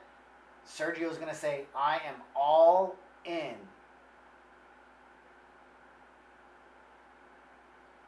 He's definitely going to get a call from Michael Slate. I don't know about Reagan because Sergio's got the straight. Reagan's got the straight. He has to call that $1,000 bet. So Sergio goes all in for $975. Reagan's gonna pot it because Reagan can. I don't know if Slate can fold here. The bet's $2,500. Reagan trying to build him a side pot, and he's looking at his cards, and he's gonna let his cards go. River card comes out of 5 of clubs. It wouldn't have been good for Slate. That was a great fold from Slate. So it's going to be a chop pot. What Reagan tried to do there, raising it, was Reagan was trying to create a side pot because he knew he had a 10 blocker. He knew Sergio had the straight right there. So that's 2 of the 10s gone. Chances are for Slate to hold it there were slim. And he was going to make Slate gamble on the boat, and Slate did not want to gamble. Yeah, that'd be a really hard call to make there too, because you're really drawing to 4 cards, and the chances of catching one of those 4 is pretty small. Well, you're drawn to a lot more than 4 because you're drawn to a king. Oh no, you're drawn to 4 cards. You're drawing to 4 cards. Yeah, he's drawn to kings, jacks, aces, and there was he was drawn to 4 cards. Wow, I thought there would have been more outs than that, but I forgot they were all held in their hands. So yeah, man. I mean, if you flop the trips, then any pair gives you a full house. If you flop 2 pair, then you have to hit one of those to get there. And with PLO, so many cards being out on the table, we've got 9 players, 4 cards out in each one of their hands. That's 36 cards gone. And then when you factor in the 3 burn cards, that's 39. 5 more cards out on the flop, you're at 44 cards out of the 52 are gone. So the chances of someone holding your out is setting in the muck or in someone else's hand. So it's probably not a good, especially with 4 cards to a straight there. I mean, there's a lot of ways somebody can have a straight. The only way you're going to beat that starting with 2 pairs to hit the full house. So there was also possible for a flush draw, and I think that maybe if he'd had the flush draw to go with his 2 pair, then he might have been able to make that call. But with just the 2 pair, that is a really tough call to make. Man, we've been seeing ace king, ace queen in people's hands all day long. We haven't seen many pocket aces yet, and we've seen them in Hold'em, but we have not seen it much in Omaha. So Frankie's sitting over here with a really interesting hand. He's got 3 hearts in his hand, and generally I don't recommend people playing hands with 3 of a suit, but he's also got a pair of 9s, so kind of maybe takes that away a little bit, gives him a little something extra to draw to. Carter's got the best of it right here. He's going to bet it, and he's going to win it on the flop. $300 profit. Playing with $25 on the button, pot limit Omaha, it's easy to pick up. So I think I was talking to Reagan about this, and Reagan said if you can pick up many of the small hands, you don't have to pick up as many of the big hands. If you can pick up the small ones and force, 2-3 a rotation, you don't have to worry about the big hands, because each rotation on here, each orbit of the button takes what? 20 minutes on 4 cards. If you pick up 3 $300 wins, that's $900 you just made in 30 minutes. Oh yeah, oh yeah. Man, poker is the life. It can be pretty nerve-wracking. Thought it was funny earlier. Carter was telling us about a game he used to hold. It was they shared the parking lot with the Baptist church, and Carter said that he thinks that there was more praying going on in his poker room than at that church. And I can really. Hey, speaking of pocket aces in an Omaha hand, we've got pocket aces right there in Jason's hand, and he says pot. He's got ace, ace, king, 7. He's got the nut flush draw 4 clubs. So Daryl continues his gambling. He has ace 10, 7, 6. Frankie's going to call with queen, jack, 6, 4. He's got 3 diamonds in his hand once again. Billy's going to gamble with jack 10, 8, deuce. Michael's going to gamble with 7, 5, 5, 3. 5, 3, my favorite hand. Good luck, Michael. Sergio's in there. This is what I was talking about earlier, guys. With a $75 pot bet and nobody raising, you're going to have 5, 6 players every time. We see right here, we have 7 players this time. $75 bet, and you've already got $525 setting in the pot. Flop comes out 9, 5, deuce. Looking at the percentages, Billy is ahead at 25%. But it's real close with Jason and Michael just right there behind at 23. Is Billy the only one with a pair? Billy's got a pair of deuces. Sergio's got pocket eights. Jason's got aces. How is Billy ahead in percentage? Ahead of pocket eights. Pocket eights went muck, but Club still. draw? Okay, No. so now the percentages are equaling out. Billy's gonna win that hand. Of course, Frankie's really got nothing he can call with. Billy kind of laughs. Billy likes to pick up those tricky hands right there, where a bet doesn't make much sense to a caller. If you get raised right there, you know they've got nines, deuces, fives in their hands. But if they just call along, there's no way they can really be holding that. Yep. Information. Absolutely. Billy's really good about picking out information. So we see Reagan and Billy fighting for the top spot with 15-6 and 15-5 respectively. Mike Slate's got 12-1. Frankie's up above 10. So those are going to be our three people in ahead right now. Sure is a nice hat Frankie's wearing right there. I wonder where you got that. For those of you viewing at home, it is a Kojak's hat. We do sell them here. Wink, wink. I don't think so. We know Frankie likes his Crown and his Glenlivets. We know Billy likes Crown Apple. I've seen Sergio drink some beer. I've seen Reagan drink a few of the Eskimo Hut drinks along with Jason and Daryl drinking Eskimo Huts. Daryl's not much of a drinker at all. But I don't think I've ever seen Michael Slate drink alcohol. I'm sure he does. And it's not a bad thing. I don't know. I can't say that I've ever seen him drink anything either. So, see right here, it says call 50 and he's got 25 out there. That needs to be something we might look at out there because it's been doing that all night. So we've thought the straddle's been rolling every hand, but it's not. So we've got 4 players in the pot. It says it's $200, which it's going to only be $100.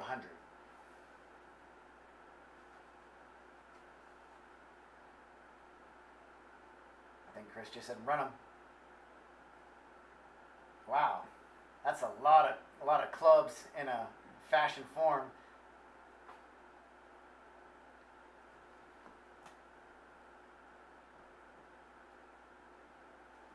So we've got 6, 6, 7, 8 deuce. We've got 3 clubs out there, and from what we see Michael in the Yep. lead. We don't see Jason's cards. We don't see once again Chris Carter's cards. So we'll have to give him a hard time about that. Jason's going to pick up that small little pot.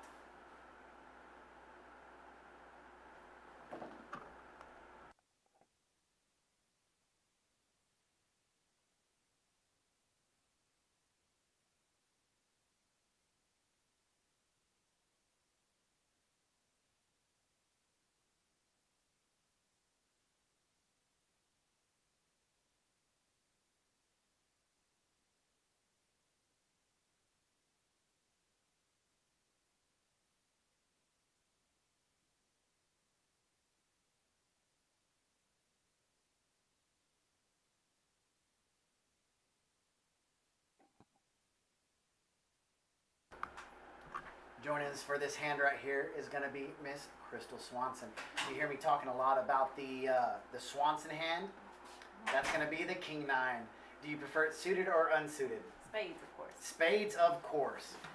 Crystal, check this out. We have this really awesome option. Crystal's one of our dealers here. You'll see her out on the table in just a few minutes. But we've got this really option where the viewers at home can see us. So, of course, you see the big smile pop on her face and the eyes at me saying, get the camera off me. No lady here, but what we've been talking about is my head.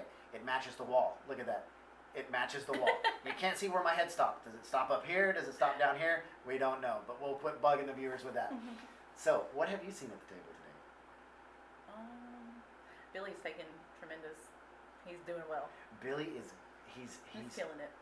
He's fishing for information at the right points because he's getting people to fold. Right now, we can't see his hands. He's trying to get his cards read right now. Slate's got pocket jacks. We've seen a lot of ace kings. Daryl's got 3 spades in his hand, but he's got the king high flush draw with an ace of hearts back there with it. So we've got a bet of 125. We've got 2 callers behind it. 3-way action going to the turn. 4, 4, 5, 10.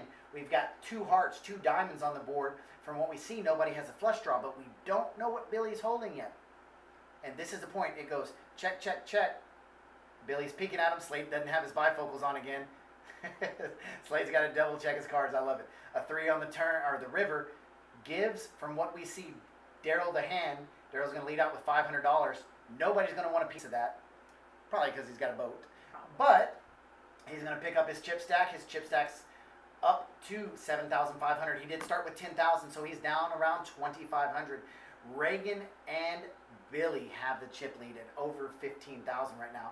And as we talked earlier, Jason likes to build tall stacks, and he's got his stack of blacks growing as we speak.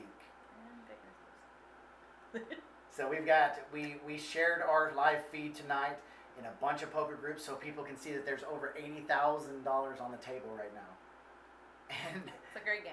the Good fun- guys. Yeah, Great so, games. so that's the thing about Midland, Texas. We welcome all players here. We want all guys to come out and play. Gals also, didn't mean to make that a sexist comment. We want anybody who wants to come play.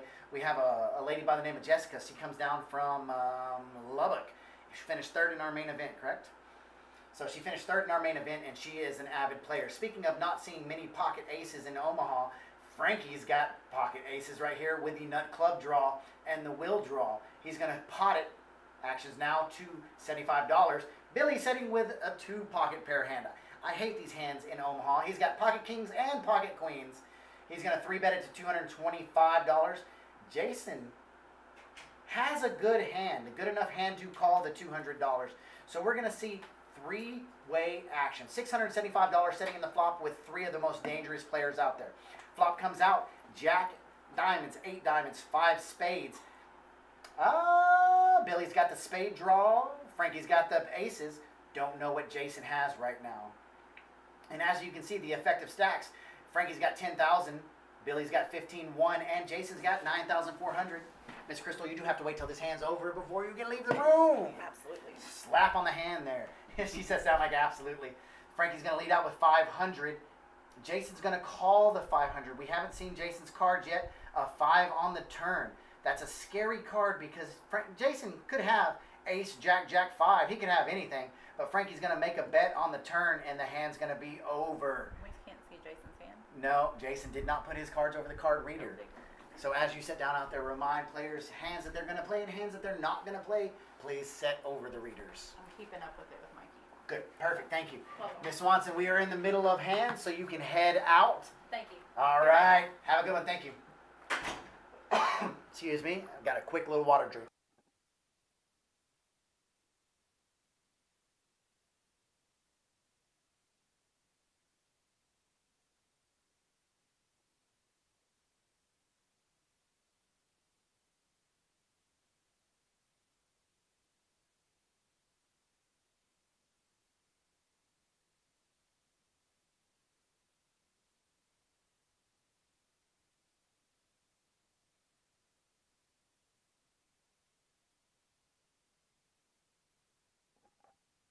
All right, now that we got that $50 come-in bet, we've got it fixed. This is going to be the last hand of Omaha. Button is sitting on seat 9. Daryl.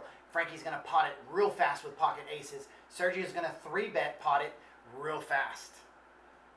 No, he's not going to. Yeah, he's not going to pot it. Sergio's not going to pot it. Pot would have been 250. He's going. Excuse me. He's going to 3-bet with pocket queens. Bo is going to make the call. I have the hiccups now.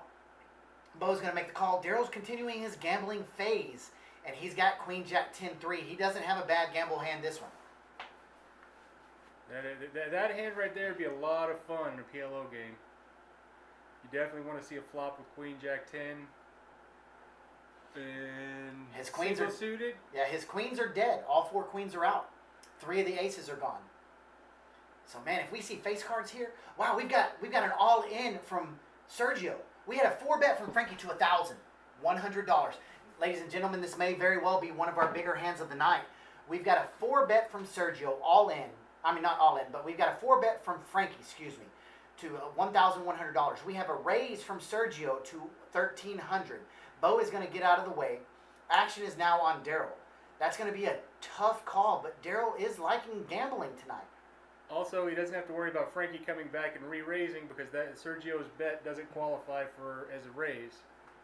So all that Frankie can do when it's his turn is make the call. I would love to see Daryl gamble here. So Daryl's going to let go of his hand. We have an all-in here. We've got ace, ace, 10-4 versus queen, queen, 9-2. Sergio is all in. Our dealer Josh, the one with the tight pants, is double checking to make sure the chip counts are accurate. Here comes the flop. What do we have? We've got 6, 7, 8. Jack on the turn. 4 on the river is going to give the hand to Frankie. Frankie is going to win this all in with the aces pushed up by the dealer. So the pot of $3,000 is going to go over to Frankie. Dealer mucks Sergio's hand. That was his last hope for that one.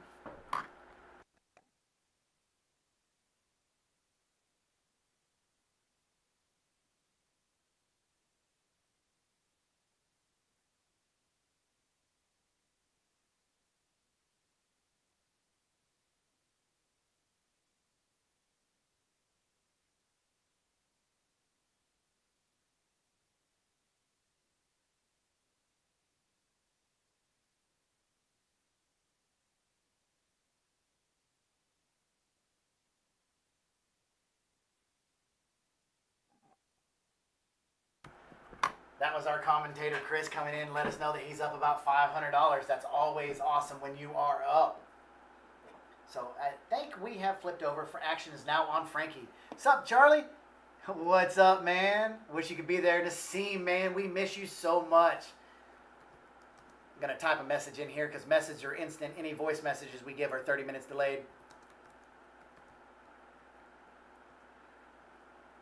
Oh, that's Nassim. Heck yeah, missing Nassim. You got to come back out here and visit with us a little bit sometime. Wow, you would think that I've never typed before.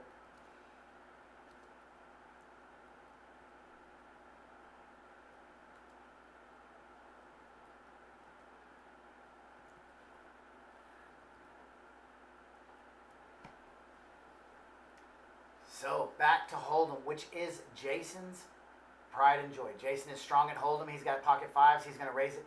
So one thing Jason does wonderful at Hold'em, and this is why this is his strong suit out of all the games that he plays. He likes Big O now, but his strong suit is Hold'em because he is a strength player.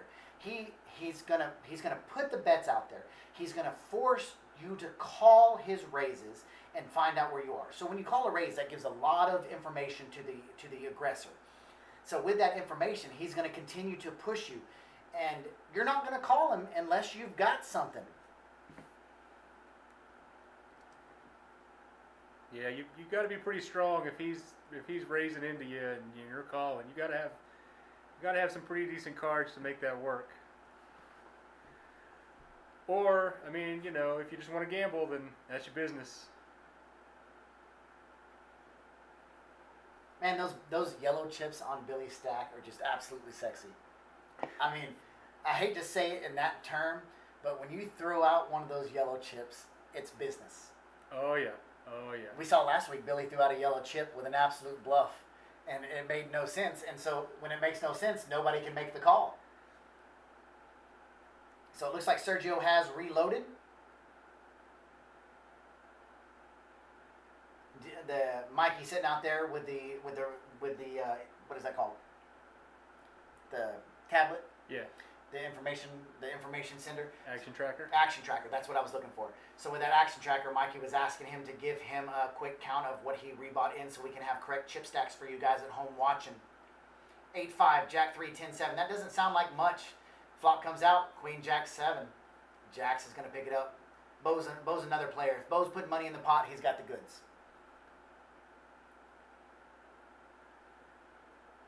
He's also one of those players that wants us to see us upgrade our software so we can run Congress, Big O, whatever you like to call it. We call it Big O out here in West Texas, but he's one of the players that's really wanting Big O. There's a strong push for us to do that, and we are definitely talking about that as an option. It's expensive. It does cost a little bit, but if that's what the players want, then we're going to see what we can do to make it happen. So the nice thing about the streaming that we're doing on the 3 roads that we're going on, Facebook, YouTube, and Twitch, is Kojaks covers the cost. Those players, they don't pay any extra to sit on this table. They don't pay a upfront fee. They don't give us half their winnings. We are 100% legal here in the way that we do it, and they play just as a normal table. Absolutely. Come in and sit down at a 5 on the button game, just sitting around playing a little bit of poker, or come in and sit down at the big game, getting streamed online. It's all the same. Doesn't matter.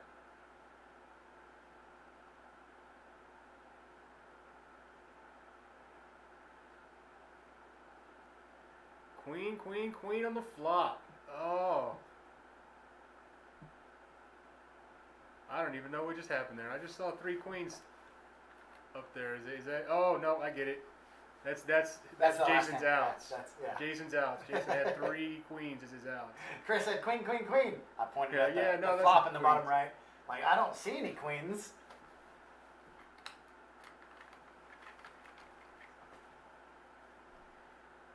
Good, good. We got another player almost up to 15,000. That'll be 3 players with 15,000.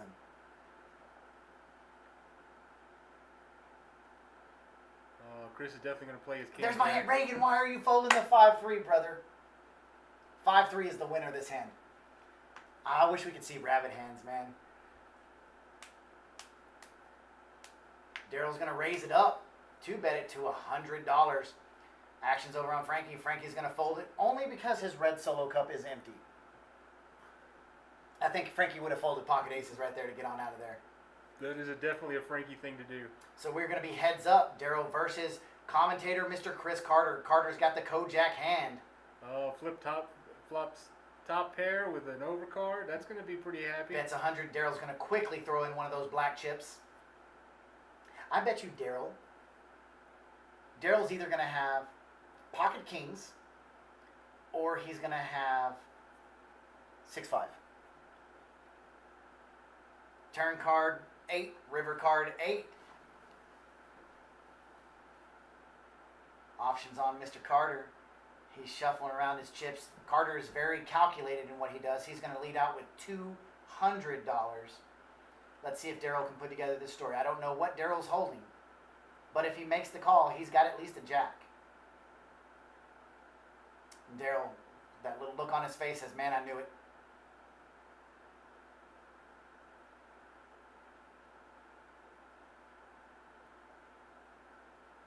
I don't know. You guys will catch that real fast.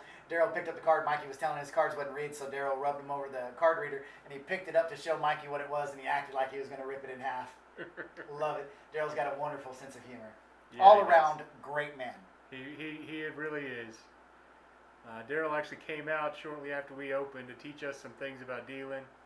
And he continues to teach pot limit Omaha and pot limit Big O. Yep. To our dealers. We really appreciate him coming out, and I mean, he just volunteered his time to do that. He didn't have to do that, and it was greatly appreciated. We have a small little board here, a board of advisors. Whenever we run tournaments, we run blind structures by these guys. We run entry fees by these guys. Daryl's got massive experience tournaments and structures. He is extremely intelligent when it comes to that, so we definitely look to him for a lot of that. Chris Carter has the Swanson, as we were just talking about. It's not spades, it is hearts. So he's going to call it. Jason is being a little tricky here. This is why his game's so strong. He's going to raise it up with 7-6 off. Daryl's going to call with 10-9, and Billy's in there with 3 deuce. If the flop comes with a 3 or a deuce, you're going to see a raise out of Billy no matter what. So we've got 5-way action, $375 in the pot in Hold'em. I told you, $75 bet, you're going to get 5 or more callers. Oh, Look Billy at flops this. 2 pair, but Chris flops second nut draw. Okay, so we've got the Swanson second nut flush draw, and it checked it. Jason's going to lead out with top pair for 175. Billy's going to raise it. Oh yeah, Billy's not gonna let this one go. There goes Oh, that there's sexy that yellow chip. The sexy yellow chip, $1,000. Chris Carter turns around. He says, what the heck is happening here? Chris hates this spot. He does not want to put He's not gonna $1,000 call. in the pot with, He's not going to call it. with a flush draw. Especially with 2 people already So having the put problem in with some- that is Chris is thinking at this point. He's thinking he flopped a set because they're such small cards, or he's got the ace-high flush draw. Yep. I mean, somebody's out there with the ace-high flush draw. Chris is basically drawing dead. So he is not Hollywooding. He is not grabbing camera time right here. He is grabbing what's called, I think I'm beat. He doesn't know that he's got the nut draw. I think Chris is gonna lay this one down. He shows Bo Oh, his yep, hand he as he does. throws it in the middle, and I don't see Jason calling this. There's no chance for Jason to call this. However, So this is the mind playing part. Billy, he can think. He's played enough with Billy to know that Billy bluffs at points like this. This is the exciting thing about these guys playing together tonight, is they know the games. Look at this. Look at this. He's grabbing chips. Jason makes the call. Oh my gosh. Yep. We've got 2K, over 2K in the pot right now. And Jason Oh, no, has he- no idea how far behind he is. Wouldn't it be sick if we saw a 6 on the turn or a 10? I mean the river. Oh. A 6 or a 10 on the river. Billy's grabbing some of those sexy chips. Oh, he's grabbing a whole bunch of those sexy chips. Yeah, he is. Oh, no. Oh, he did. That was a play fake right there. Billy Move throws out. him off his stack so we can get to his smaller chips. Yeah, Billy looks like he throws out about $1,500 right there. Jason's gonna say can't make fold. that call. Billy's not gonna show that hand, and they're not. Jason's got no clue. Look at the puzzled look on Jason's face. He's saying, did he just get one over on me, or did he flop it? We, of course, here at home know that he flopped that. That's why it's so good to every once in a while play 5-3, 3-2, because Jason's also wondering though maybe if he had like pocket 9s, pocket 8s, so he had an overpair. Because that God, would there's so definitely much be, there that could have happened. There's so much there that could have him beat. Could have flopped trips or a set and just be basically drawing dead again. If he knew where he was, yeah, I don't even think he would have made the first call. But at the same time, Billy doesn't want to see him take any more cards because anything that pairs is gonna basically kill his hand unless it's a 2 or 3. Yes, sir. He's got to know that, or he's got to believe that Jason has a pair over there, and any pair that comes out that hits the board is just gonna destroy his 2 pair.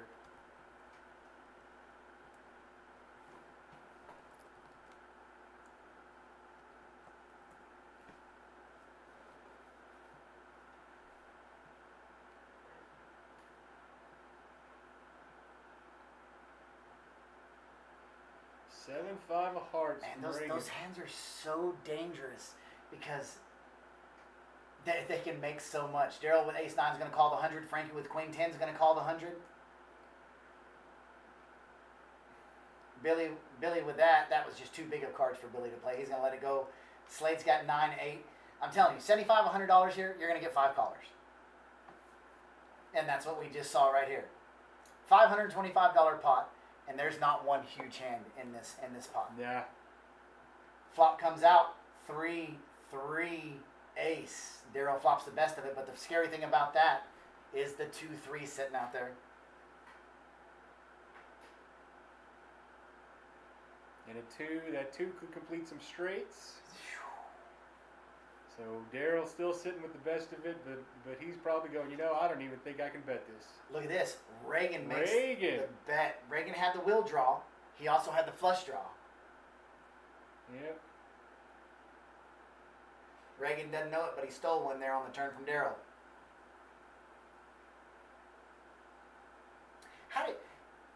Random scenario.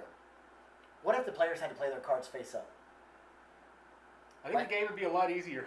Well, like that right there. That's a hard spot because you see the person has a pair of aces. You see that you have all the draw outs, and they make a bet. What do? Call it? It probably depends on the amount of the pot and the amount of the call. Because At that point, you're really just Daryl's cards are up right there. You see the ace 9. You see he has the pair of aces. You see Reagan, assuming everyone else has held no 4s or no hearts. You see Reagan has 9, 13 outs. So Daryl bets $500 right there.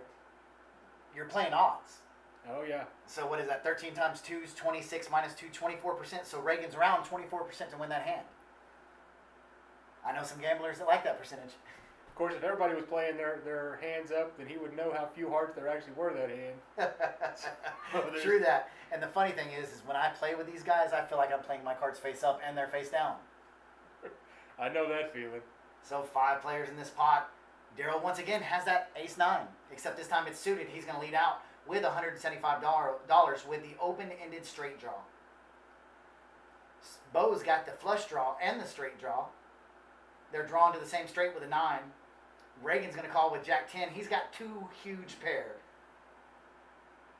Queen of Diamonds gives... Oh, that's a bad card for Daryl. That gives Daryl the straight to the queen. That gives Reagan's still sitting there with 2 pair. That gives Bo the flush. What is out there? The 9 of diamonds, the king of diamonds, and the ace of diamonds. So he's got the 4th nut flush. Yep. Bo's going to lead out with $400. Reagan knows at this point he doesn't have a flush. He's going to know he's drawing 2 a paired. Now the thing is Daryl, is he going to believe that diamond bet? He's not going to believe it. He's not going to like the outcome of this because he's got the straight. So here's the problem. Daryl's hoping another diamond comes on the river because then he doesn't. That's the perfect card for Daryl to fold here. Now the problem with that is that Daryl's holding. Of course, we know what he's holding. But if he's holding the ace of diamonds, Bo can't make a bet there. That's why it went check, check.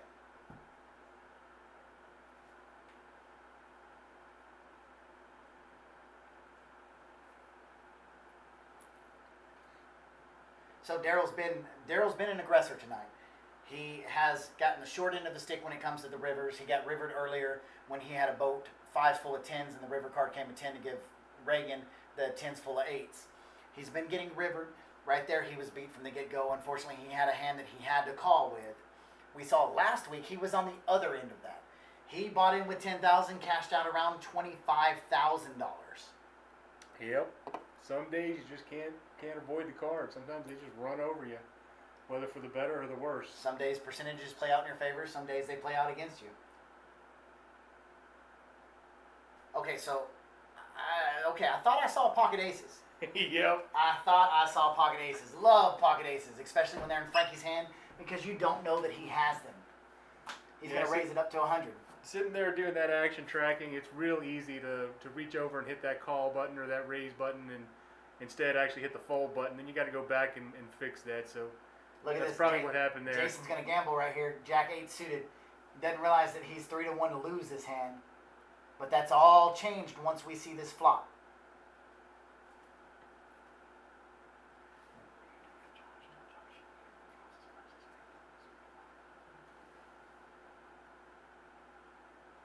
So Frankie's going to lead out and make a bet.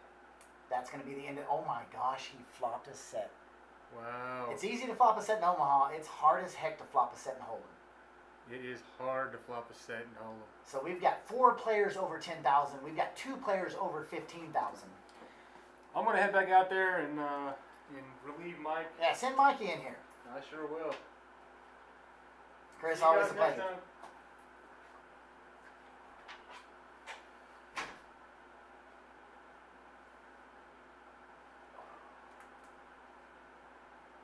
So we are on the last hand of Hold'em.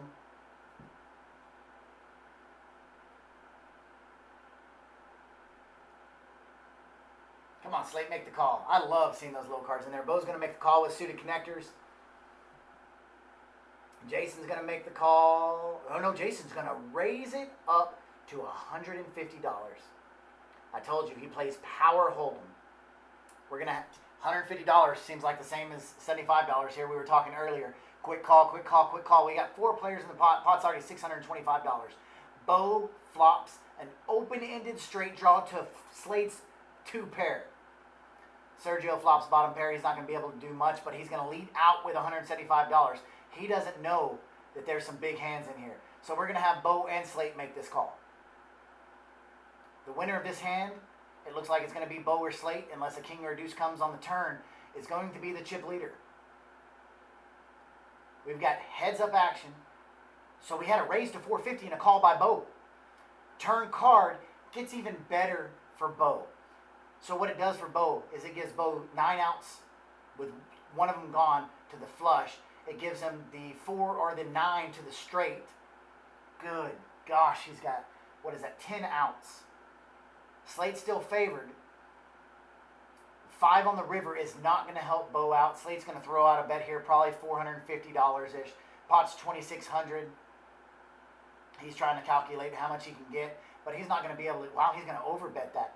He's going to throw out, looks like maybe $500.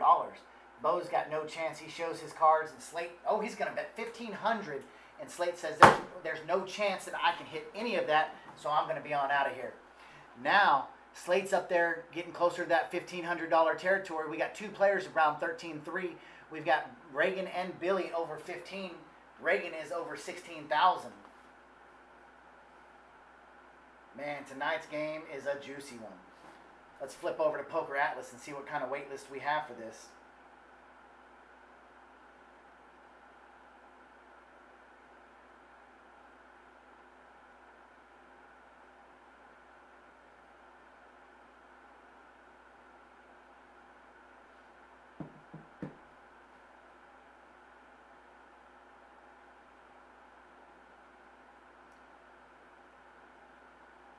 Missing Sergio from the table. He's taking a quick little break. Slate says, "Give me something. Give me something." Slate's one of the good guys.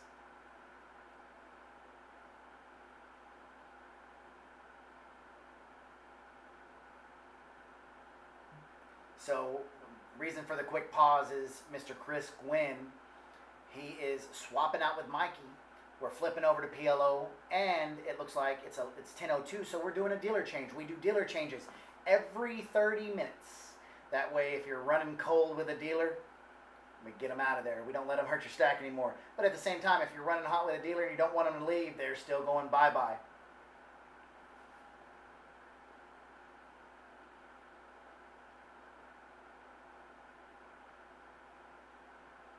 So flipping over to Poker Atlas, we have one person on the wait list. We've got a wait list now for 5 on the button. Looks like we could be building up a second 5 on the button real fast.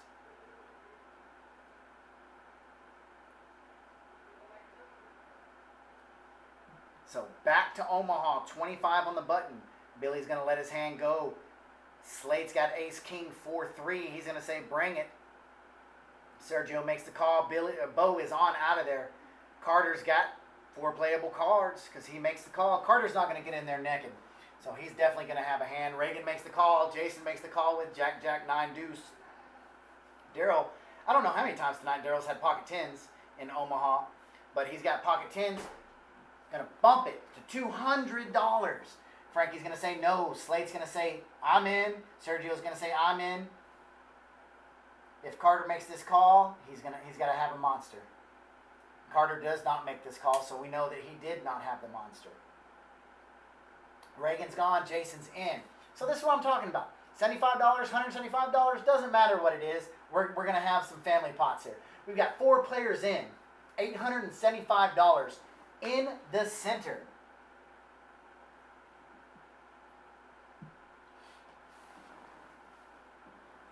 So let's cycle it over if we can.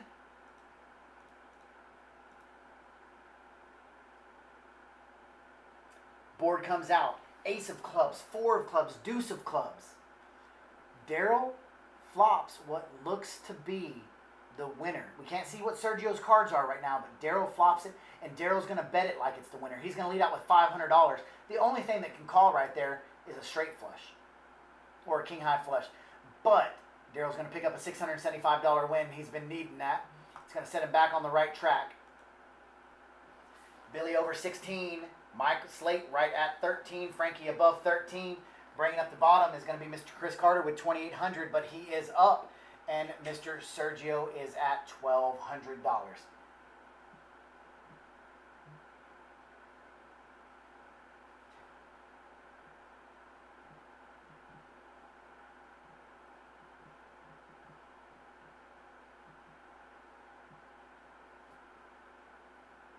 Moving the button over to Billy's second hand of Pot Limit Omaha. Mr. Gavin Glass is asking a question of what was the outcome of Clyde versus Jason. So Clyde and Jason played a $5,000 heads-up match. About the 5th hand into it, Clyde felted Jason.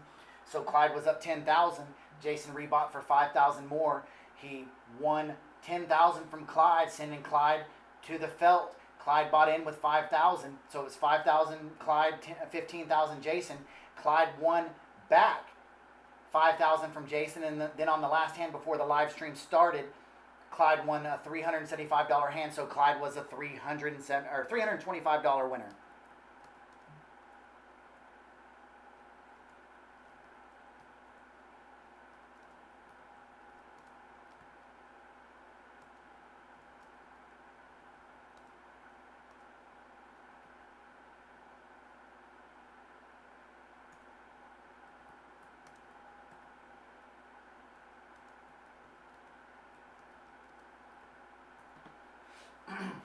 Okay, so I had to type that in real quick to the chat so they could see it. One player I would definitely love to see on this table is Miss Jade. She would add a dynamic that these players, it's hard for them to fathom when a lady plays high caliber poker, and Jade is a high caliber poker player. I would love to see her at this table one day because she would mess with them. She's got the lingo, she's got the talk, she's got the strut, and she would confuse some guys. We'd love to see you out here, Jade. If not out here, we'd love to see you in the commentating booth just to see what you could say about these guys. So we've got heads up action right here. Flop comes out 10, Jack 10. Turn card comes out to put a possible straight and flush draw out there. We've got two players. Bo's got Queen, King, Jack, Deuce. Sergio's got a mystery, and Bo's going to make a bet. Sergio is going to win the hand. Sergio with that win is up over $1,400. He's still stuck a little bit. Billy is up to $16,000. It's so much fun to watch players win. It's not fun to watch players lose, but unfortunately that is part of the game, and that does happen. We wish everybody could be a winner, but not everybody is. So we had a quick little misdeal. Card flipped over and right at the start, so we're just going to bring it back in, shuffle them up, and put them back out.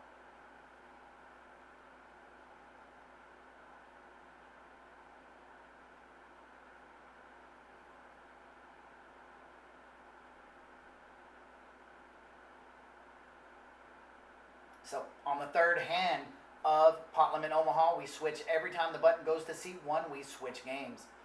We are on the third hand of Pot Limit Omaha, button sitting on Mr. White Shirt, Mike Slate.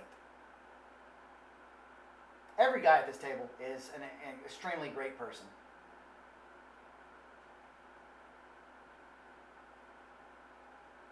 The funny thing is, whenever I get a chance to play with them at the table, they do take it easy on me. They could very easily take all my money. As you know, I'm not a great poker player, but they take it easy on me. So action first on Sergio. Sergio's going to make the call of $25. Sergio is in gamble mode. Usually, as you start to get stuck, you start to gamble. So we've got Bo, Sergio, Jason going to make the call. Daryl's got a good hand. He might raise this one.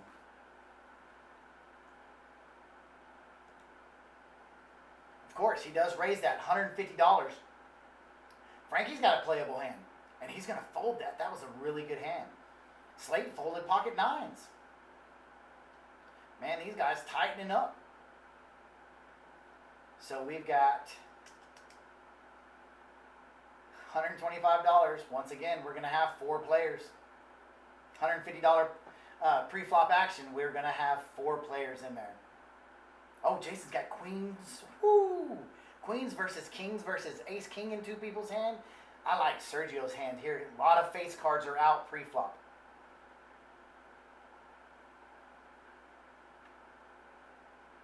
Flop comes out right in Sergio's wheelhouse. He's got an open-ended straight draw. He's got all kinds of action here. Man, Daryl's going to bet half pot at $300. Sergio's going to kick out 3 black chips, so we're going to be heads up now. Daryl's going to not like that call. Daryl's got a pair of 3s. He's trailing to Sergio's pair of 5s, but Sergio's got so many drawing cards there. That jack's not going to be much of a help to either player. Doesn't do anything for the flush draw. Doesn't put a straight draw out there. Sergio's going to be ahead.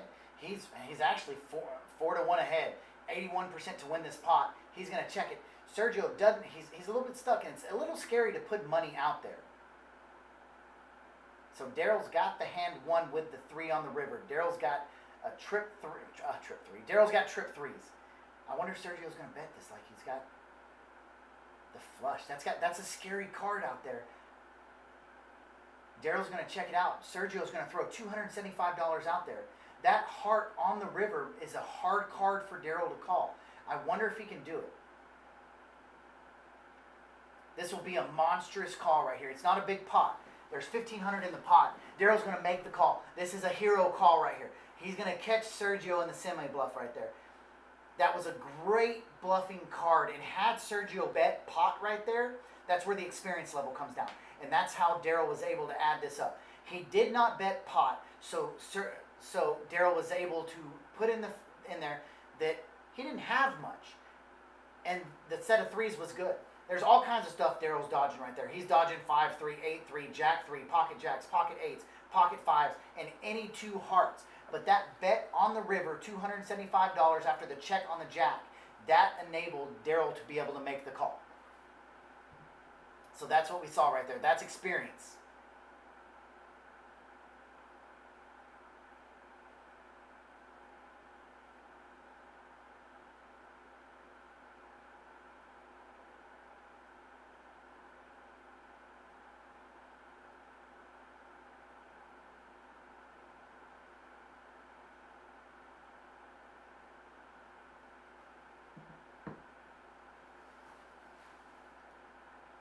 Daryl's starting his little wall of chips. Hopefully he builds it up to over 10K because that's where he started at.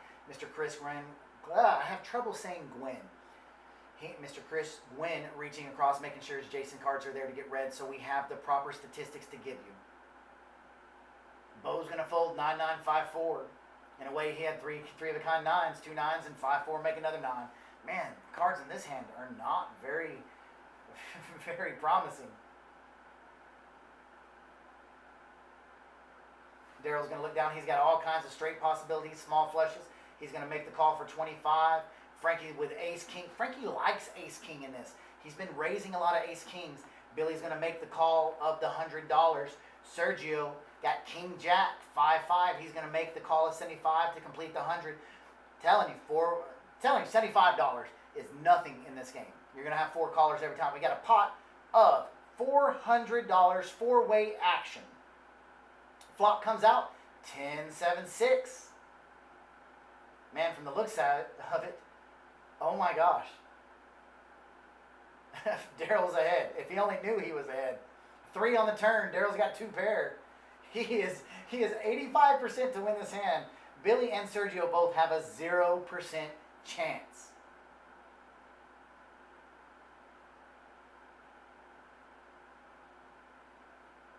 However, the 0% chance doesn't mean anything because a big bluff could win it. So we've got Frankie with 15% chance and Daryl with 85. River card comes out, a 7 of hearts, going to give Daryl the win. Whoever thought 6-4, 3 deuce was such a powerful hand? ATC, actually AFC, any 4 cards. Daryl's got a stack of black out there. I think he may bet pot right here.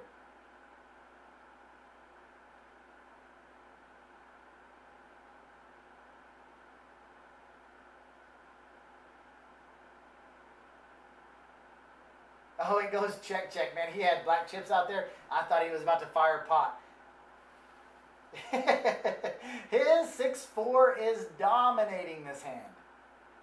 He's still confused on how he won that. You're going to see a little smile in a second.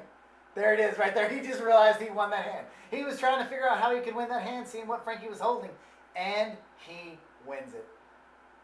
Man, that's a $1,000 pot with 6-4-3-2. Winner, winner, chicken dinner. Slate says, 6-4? Did you read his lips right there? 6-4? And Daryl's leaning over to our commentator, Chris, right there. He says, that's how it's done, youngin'. That's how it's done. Quick look at the chips. 2 players right almost at 16,000. 2 players over 10, close to 13. 2 players right around 8. 3 players right around 8,000. Carter sitting at 2,800, which is a profit. And Sergio is stuck at the table right now.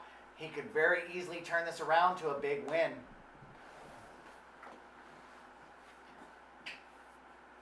Shout out to all of our viewers tonight. We have a large amount of viewers.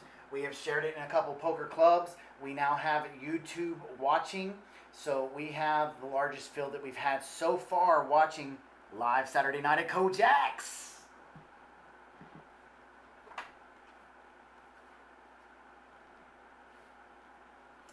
Frankie has the pocket aces. He's not going to call that. He's going to pot it to 100. I say that. He hadn't even acted yet. Let's see what happens.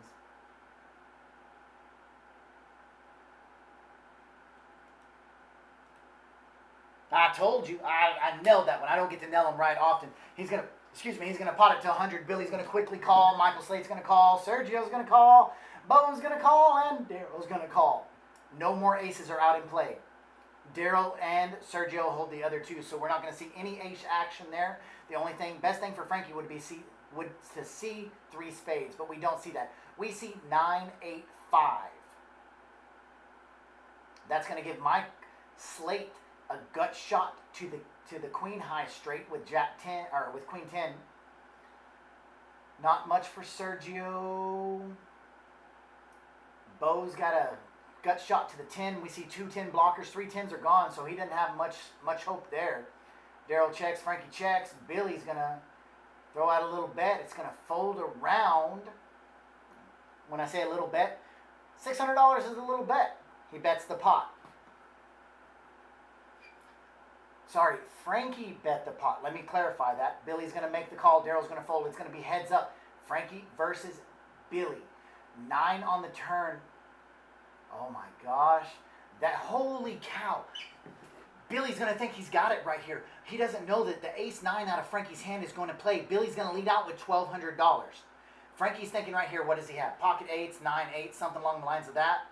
Frankie's got a boat. I didn't even see that. Holy cow. The only card here that can help Billy is the 10. And we know 1 was folded. We know 1 10 was folded. Frankie's holding the boat. 9's full of 8s. Frankie bets the pot. There's a lot of blue chips out there. Billy's got to know he's behind right now, doing a quick little chip count. Frankie raises it to 3,600. Oh my gosh.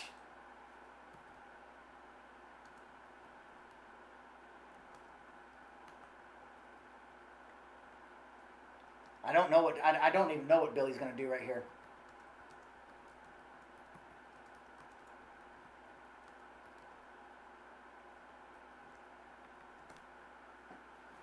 Oh my gosh, Billy's thinking about this.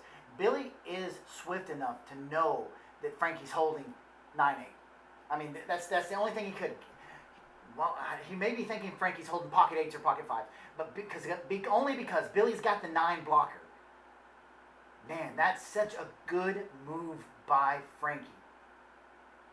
Billy's holding a strong enough hand where he can make the call right here.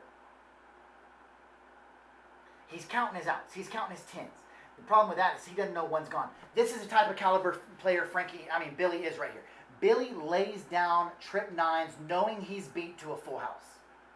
We know there's no bluff. Of course, Frankie's not going to show his cards right there. He's going to hold the advantage over Billy for 30 minutes. In 30 minutes, Billy's going to know that he was truly beat, and he made the 100% accurate fold. That was amazing. Good fold, Billy. Great hand, Frankie. Frankie Crumrye. Finally learned how to say his name correctly. We'll call him the silent chip stacker. Frankie should have got paid off, but Billy is knowledgeable enough in that larger limit play to know that he's behind right there.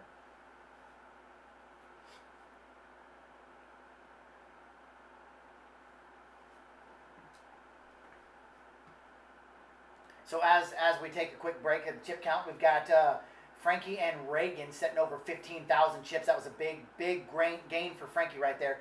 Billy dropped from 16,100 to 14,700. There's still over $85,000 in chips sitting on that table. $85,000. That's a lot of money up for grabs. Still on PLO. I think we're on the 5th hand of PLO. Daryl will play a 6-6-3-2, 6-6-4-2, or 6-4-3-2, sorry.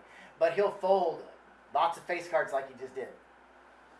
Frankie's going to pot it with ace-jack 3-5. He's potting it because he's got my favorite hand, 3-5. Billy's going to make the call. He's got some ground to catch with Frankie. So he's going to 3-bet it to $225 with queen 7-7-6. Chris is out of the way. It's going to be heads up. Frankie's going to make the call, so we've got two-way action, pot of $325.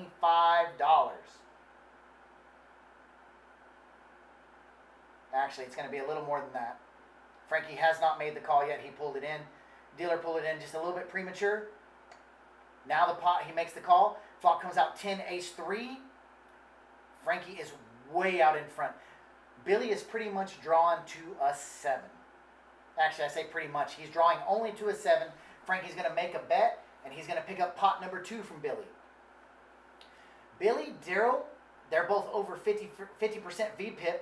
Frankie, Sergio, Mike, and Bo are all over 40%. Man, we have, that right there tells you Kojaks has action-packed games. You think this game is playing big? Our 5 on the button. 5 on the button has a limit of $200 to $800. 5 on the button plays just like this, just at a smaller scale.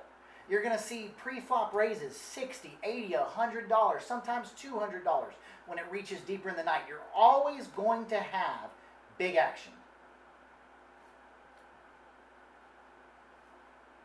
So, but now over on Reagan, Jason's going to say, I want none of this.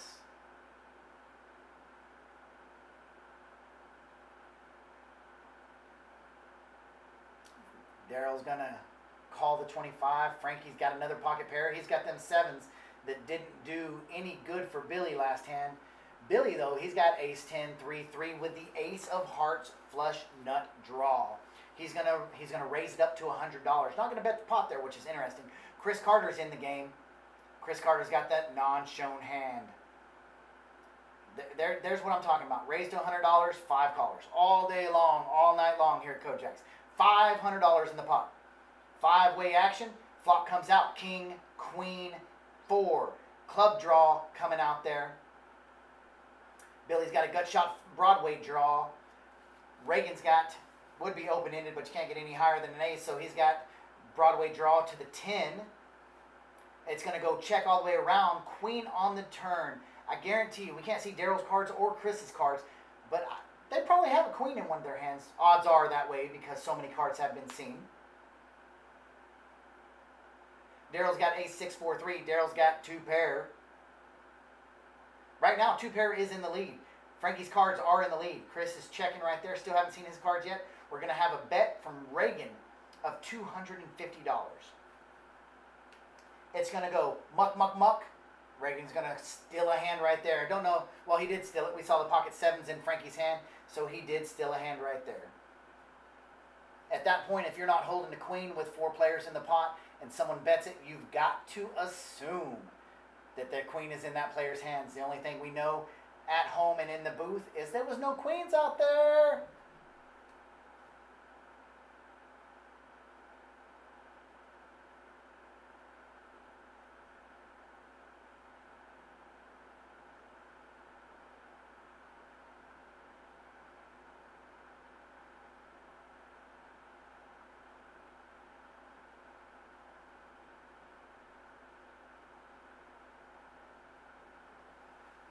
Cards out. Next hand, we've got 2 chips out there in front of Daryl, who's under the gun, so the action is straddled.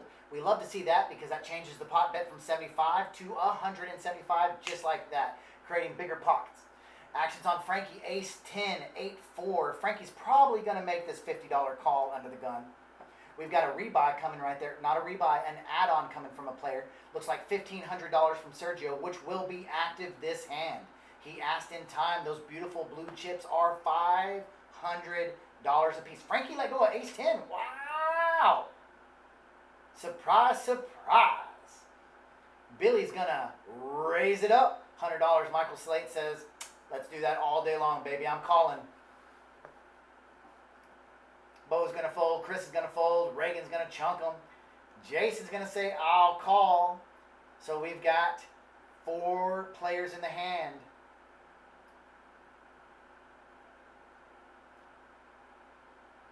We've got 2 playable hands right here. Queen, Jack, Jack, 8, and ace 6, 6, 3. Flush draws in both of them. Straight draws in both of them.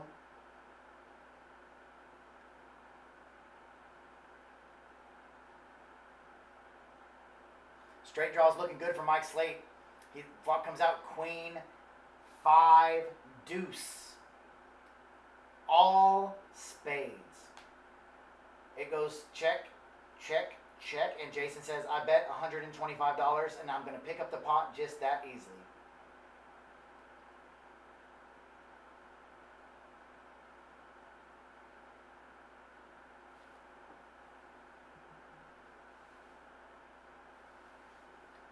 For those of you who are watching that are unfamiliar with what Kojak's Poker Club is, Kojak's Poker Club is a completely legal place for you to come, relax, play poker. We have included in our memberships, we don't take a rake off the table, included in our memberships are soft drinks, water, snacks. We've got any type of chips you can imagine. We've got chocolate, we've got cookies, we've got crackers, we've got Rice Krispie treats, we've got popsicles, we've got anything you can imagine. We are a BYOB club. We do not provide alcohol for anyone. However, it is okay for you to drink in here as we allow you to bring it in. We have setups for you to fix yourself and drink. We have a brush walking by the camera right there. That's Miss Heather today. We have two brushes here. We have Miss Heather and Miss Amanda. Amanda is off on this wonderful Saturday night. Miss Heather is taking care of the floor tonight.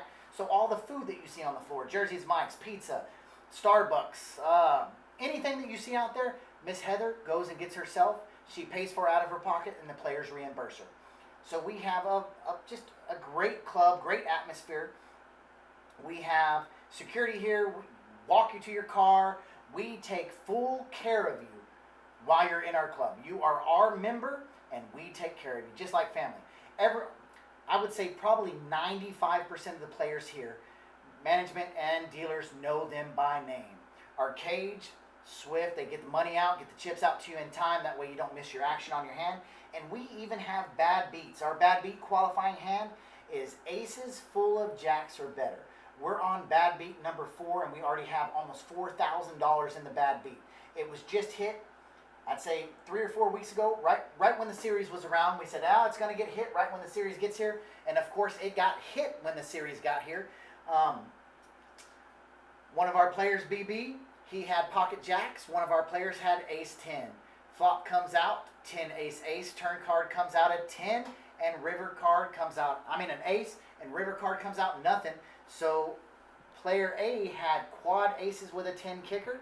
Player B had pocket jacks, aces full of jacks on the board played. Our bad beat loser won $3,700. Every other player won $860. And so our bad beat is an optional bad beat. You have to pay $5 every time you buy chips to be in it. The winner of the bad beat was not in the bad beat jackpot, so he did not get a share, and his share went over to start bad beat number 4. A lot of fun when that happens. It's always fun to win free money.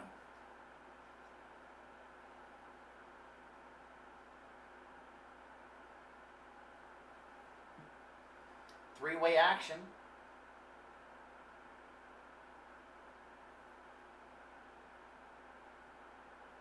Pot is saying there's $2,800 in there. I missed the beginning of this hand because I was talking about the bad beats. Frankie wins that. Looks like Frankie picks up a $2,000 pot. Looks like action got a little frisky pre-flop, and Frankie picked it up from Jason. So Jason did take a little loss there. We noticed he lost one of his stacks of black.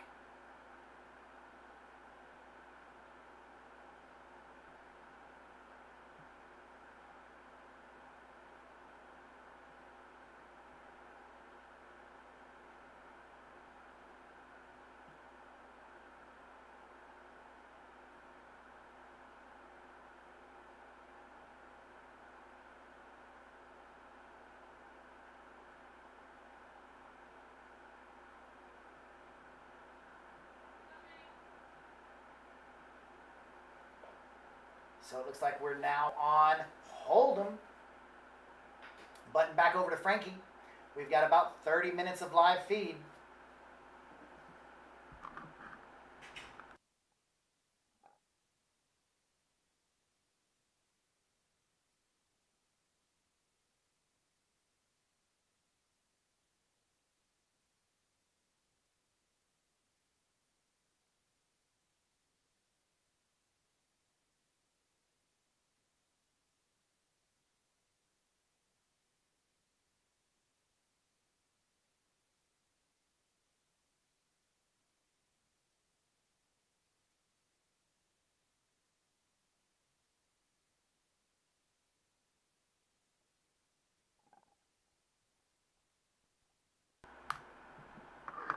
Hold'em. We've got some big hands. We've got 10-10, 3-3, and the infamous 6-5. Problem is 6-5 is actually a really good drawing hand because it's the only club drawing hand out there. Mike Slate's going to lead out with $250, and absolutely, of course, Bo's going to call it. Daryl's going to know that his pocket threes are not probably any good now. We'll probably see a 3 come on the turn the one time he makes the fold. Jack coming out on the turn. That's got to be a scary card for Mike Slate. Mike Slate's got pocket 10s. Now there's 2 over cards. So if a player doesn't have one, he may have the other. We're probably going to see a bet. Oh my gosh. Slate checked and Bo played him. Bo bet $350, and Mike Slate says you have to have one of the over cards. So Bo's gonna just straight out steal that pot from Mike Slate. That one. He doesn't know he knows he stole it. He knows what he had. He knows what he had. He knows he got away with one. Hello, Charlie. Hello. So as we head into the end of the night, we've got 2 players over 15,000. We've got 2 players over 13,000, and we've got 1 player that's stuck. He added on for 1,500. Hey, speaking of the chip count, there we go. 1 player just added on 1,500. That was Sergio. He's up to 2,000.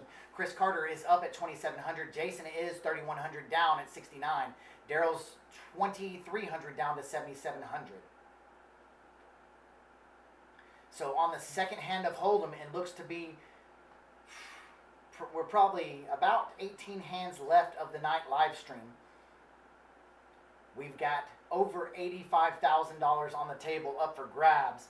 Action's going to be first on Slate. We could see Slate call $25 right here. We could even see Slate raise it up. 10-8 offsuit. Is that Slate's button? Slate called the 25. It's right next to the K on Kojak's. Ah, I see it. And Sergio's going to pop it with a beautiful hand. He's got that sexy ace-10 suited. Oh, I hate ace-10 suited. Man, it's been played a lot tonight. Frankie's got 9-9. No, Frankie's in there. Frankie's in there, right? Nope, it's heads up. Wow. We've got heads up action, and Sergio's going to flop the best of it. It's going to go check, check. Michael's got nothing, and Sergio's going to throw out 75. That's going to be the end of this hand right here. Slate's not even going to check it. Sergio's going to take it down with a $75 bet. Quick little $250.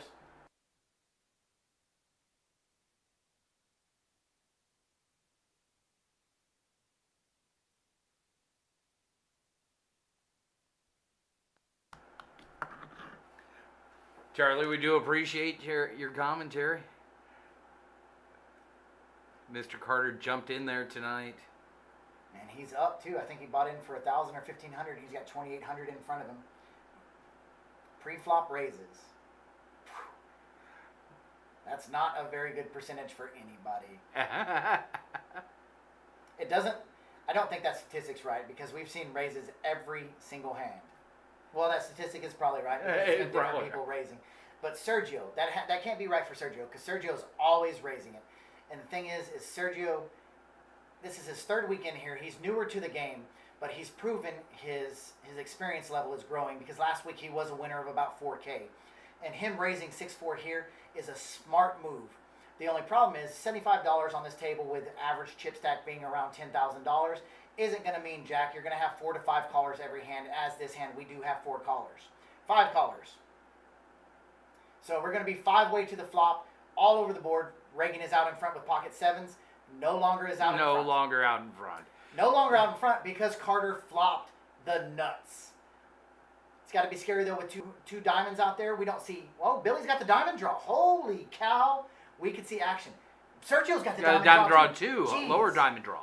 Jeez, and he's less than a 1% chance to win. I don't know how he can win this. Running 6s, running 4s. That's the only way. Carter's probably going to raise the $175. He's not going to let him get there. He is going to raise, and he's going to healthy raise. He's going to say, this is what he's saying right here. He's going to say, I've got the straight. If you're drawn to the flush, draw to the flush. Billy's going to say, I'm drawn to it. I'm going to put you all in, Chris Carter. I'm going to 3-bet it with 2 sexy yellow chips. They are sexy yellow chips, Man, aren't they?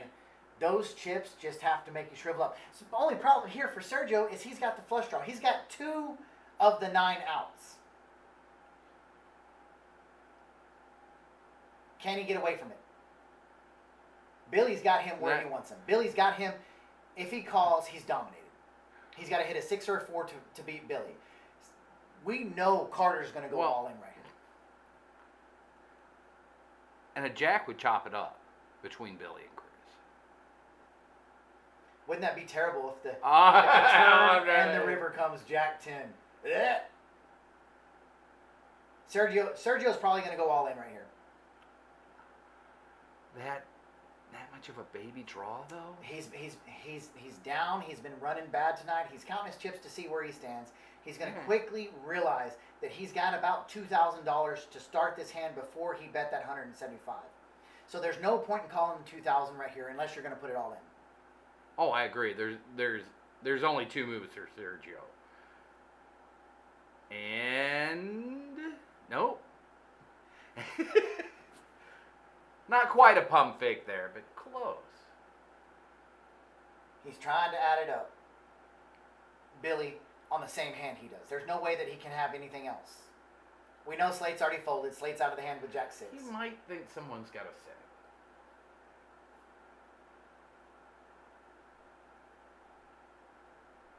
it. It'd be a big league fold if Sergio can let go of this hand. And that's what he's telling them. I'm sorry, guys. I got to take some time. Sunglasses come off. It's going to display everything. The hat. It's going to Move the display hat. everything in his hand. He knows that this is for his cash game life right here. And he's asking. Billy takes a drink there. Always heard that was a sign of weakness when they go for the drink. Billy's actually pretty strong, though. Billy's, yeah. Jack for a straight or yeah. diamond. Oh yeah. He's got roughly a 1/3 chance to win this pot if Chris calls. Sergio would need a miracle. So what is that? 7 diamond outs, not assuming what's already been folded. Mm-hmm. And there's three jacks in the deck. So What would have to happen for Sergio to have that 1% chance? Running 6s or running 4s? Running 6s or running 4s? Oh still no, loses. that doesn't beat the No, it doesn't beat the straight. Jack 10. It's taking into consideration the chop pot. Less than 1% chance for the Jack 10. Yep. And those aren't very good odds because we know 2 10s are gone and 1 Jack's gone for sure. Sergio's going to do it. He's going to do it. He's stacking them up. They're wobbling. He's joking right now. He's having a good time. Win or lose, you can guarantee Sergio's going to have a good time. Oh, absolutely. Sergio, we talked to before the match. He's a gentleman of the game. He really is. He is. He's good for it too. He provides action. Oh, without question. Last week, him providing action benefited him as he was about a 4 or 5K winner. This week, it hasn't gone so well, but he's still there. He's still fighting. He's still fighting right here. He won't be fighting if he doesn't lay this down. Look at this. Big league fold. Big league fold. Chris Carter says, I'm all in. Billy says, I call. Billy's drawing to a diamond. It's going to be detrimental for Chris Carter, our commentator. We won't want to hear him in here talking. He's going to be a little upset if Salty. a diamond comes. Or Jack. The Jack, at least he gets his money back. So I bet you they're agreeing to run it twice. Carter's a big fan of running it twice, and that's there what they're doing. it is. Diamond on the top. So they're running it 3 times. Carter's going to win 2 of the 3 boards. 2 of the 3 boards. The natural board he would have lost. Yes, the natural board he would have lost. That's why players like to run it 3 times. So what happens there is they each put $2,800 in the pot. That's pretty much going to be, they're going to take half of Billy's win right there and give it over to Chris Carter. So he's going to win $1,400. Two-thirds of the pot goes to Chris. So the quick math way to do that when they run it out like that 3 times is half of Billy's final bet goes to Carter. So 2,800, half of that 1,400. It's a 2/3, not a 3/4. It's not run twice. You're correct. It's not run twice. Yeah. So we'll have to do a little chip adjustment on that. So what we're doing is the dealer is pulling in all the bets. She's chopping it up 3 ways. So you're looking at a pot of $5,700. So that's going to be chopped 3 times. Trying to do the quick math here, right here. 19 and 19, 38. $1,900. It's going to be $1,900. So to Billy, 19 to Billy, 38 to Chris. Yes. So there goes the $1,900 to Billy. He's not liking that because he had great odds. $3,800 to Chris Carter. No one runs it, offers to run it twice more than Mr. Ward. Nope. You agree with that? Billy Ward always offers to run it. He's a fan of running it 3 times because he wants a winner. And if they would have just gone with the natural cards there, Billy would have raked that whole But thing. there's no way to know that pre. I know. That I know. Now, if that would have been Braxton in the hand, and Braxton held that flush draw, Braxton would have won because Braxton would have said 1 time. Are you a one-time guy, Charlie? I'm a 3-time person. Unless somebody says 1 time to me, then I will forever be a 1-time person to them. I'm a one-time guy, period. Win, lose, or draw.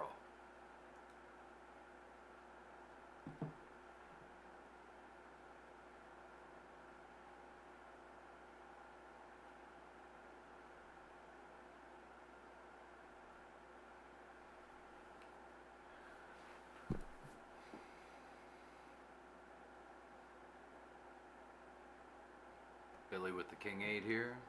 Billy likes to open up his range when it comes to hold'em. Billy's range is pretty open to begin with. Joining us in the booth right now, Sergio's got another playable hand. Joining us in the booth right now is Mr. Richard. All in, all in? All in, all in. Man, that's so sad. After I hate to see all that. After that great fold that Sergio made a while ago. I mean, how can you 8. expect someone to have an 8 or a deuce in their hand at that point? So pot's going to get pushed to Billy. Is Sergio done for the night? I don't know. It looks to be that way, maybe. What'd you think of the table tonight? A lot of action on the table tonight. A lot of action on the table. It's a lot of action. Hey, it's Kojak's. $80,000 plus sitting on that table there. That's just crazy. It is crazy. I'm out, guys. You have Hey, a good thank night. you, thank you for your help tonight. Uh-huh. We'll see you soon. All right, see y'all. Y'all have a good night. Richard, You're have off a good tomorrow. evening. Enjoy your day off with the wife. Yes. See y'all later. Thank you, Charlie. Somebody's getting some more cash there. That looks like Sergio. That looks to be possibly Sergio's short buy. Here at Kojak's, we allow one One short. short buy every visit. So it does look like Sergio short bought for $500. Jason's away from the table taking a quick break, so his cards are instant mucked. But we do have quite a hand developing here. We've got Mr. Chris Carter. He's going to raise it up to $100 right to his left, oxymoron, directly to his left. Reagan is going to 3-bet it to 300 with a dominating hand, ace-king. So we're going to be heads up. Let's see if Carter can fold this pre. That's a big hand. He's folding it. He shows Reagan, and this is why Chris is so good at commentating. He knows when he's behind holding one of the top 5 hold'em hands. And he knows Reagan is such. He's a pro. He's a monster. He's just so very smart at the table. And he's not going to push Carter around right there with an inferior hand.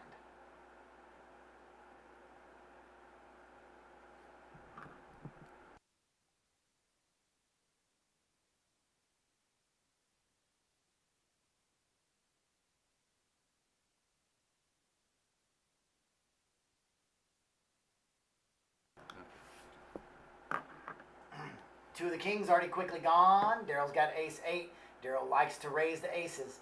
Billy's got a real ace, though. Billy's got ace-jack. He's going to raise Daryl's $75. Looks like to be $175. $200. Slate, don't know what he has, but he's going to call the $200. With Slate, he could have any 2 connected cards, any pocket pair. Heck, he could have anything.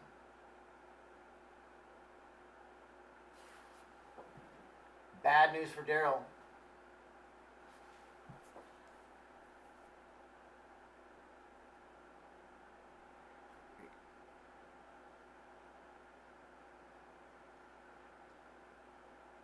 Slate's getting out of there.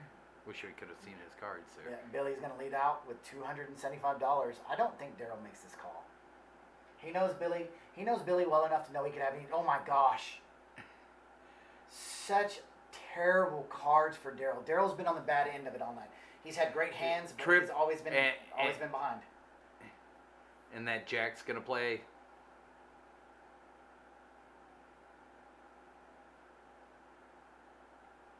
What was that saying from Rounders that Edward Norton said? Women are Some- the rake of life. Oh, well, yeah, I was trying to think of that, but that didn't really apply here. No. But unfortunately, Daryl is not coming out on top so far. But as you know, here in about 14 minutes, we're going to be cutting off the live stream, and that's when this table really kicks off. Players here hold back a little bit. They don't get the gamble bug until the camera turns off. When the camera turns off, they get wild. Welcome This back. hasn't been wild. No, this has been crazy, but they get even crazy. We haven't seen any $10,000 pots tonight. Usually we see 2 or 3 $10,000 pots. But that's not saying it's not over, and we're going to get a couple of hands of Omaha before we finish. Here in about 15 minutes, I'll pop up. We'll probably move them to another table off the RFID table. Woo! We're going to have action. We are going to have action. We've got Ace 10 versus Ace King. Daryl's going to raise to $50 with Ace 10. Frankie's going to say, I've got Ace King. I'm going to re-raise. Slate's going to call. Sergio's going to fold his ace, so that's an ace gone. Go, come on, Carter. Come on, Carter. Ah, Chris is there with pocket nines. He's thinking.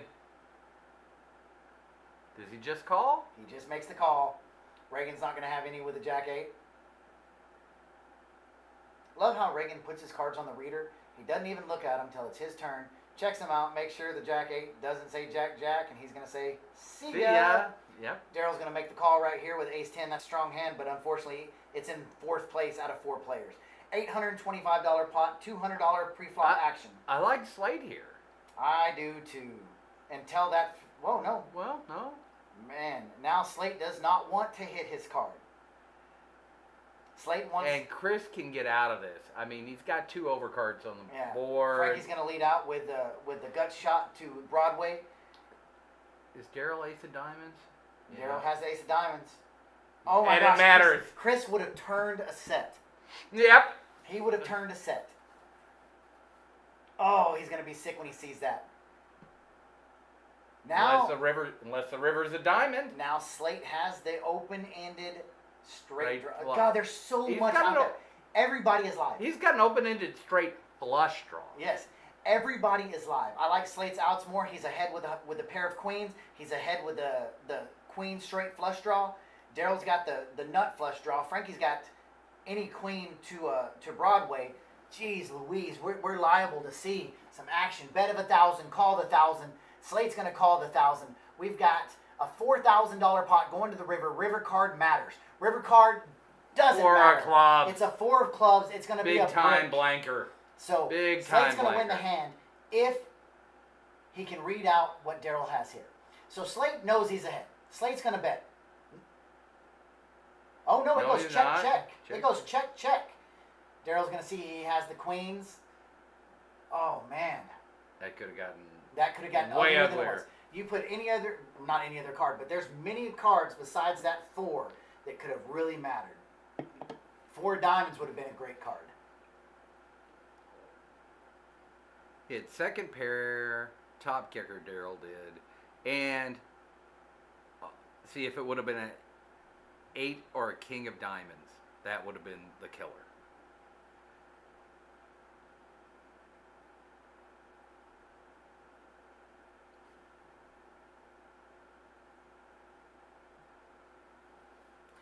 Folks, we appreciate you tuning into West Texas Poker Saturday night here at Kojak's. I'm sure Charlie's been telling you all about our Winter Point series, our winter mini event coming up here in Sergio's all in. January. Frankie calls. He set a trap, and the trap got baited. Frankie calls with queen, queen. Billy folds. Slate folds. Oh, no. Frankie raised to 200. Wow. So once the action caught up with us, Sergio goes all in for 500. Yeah.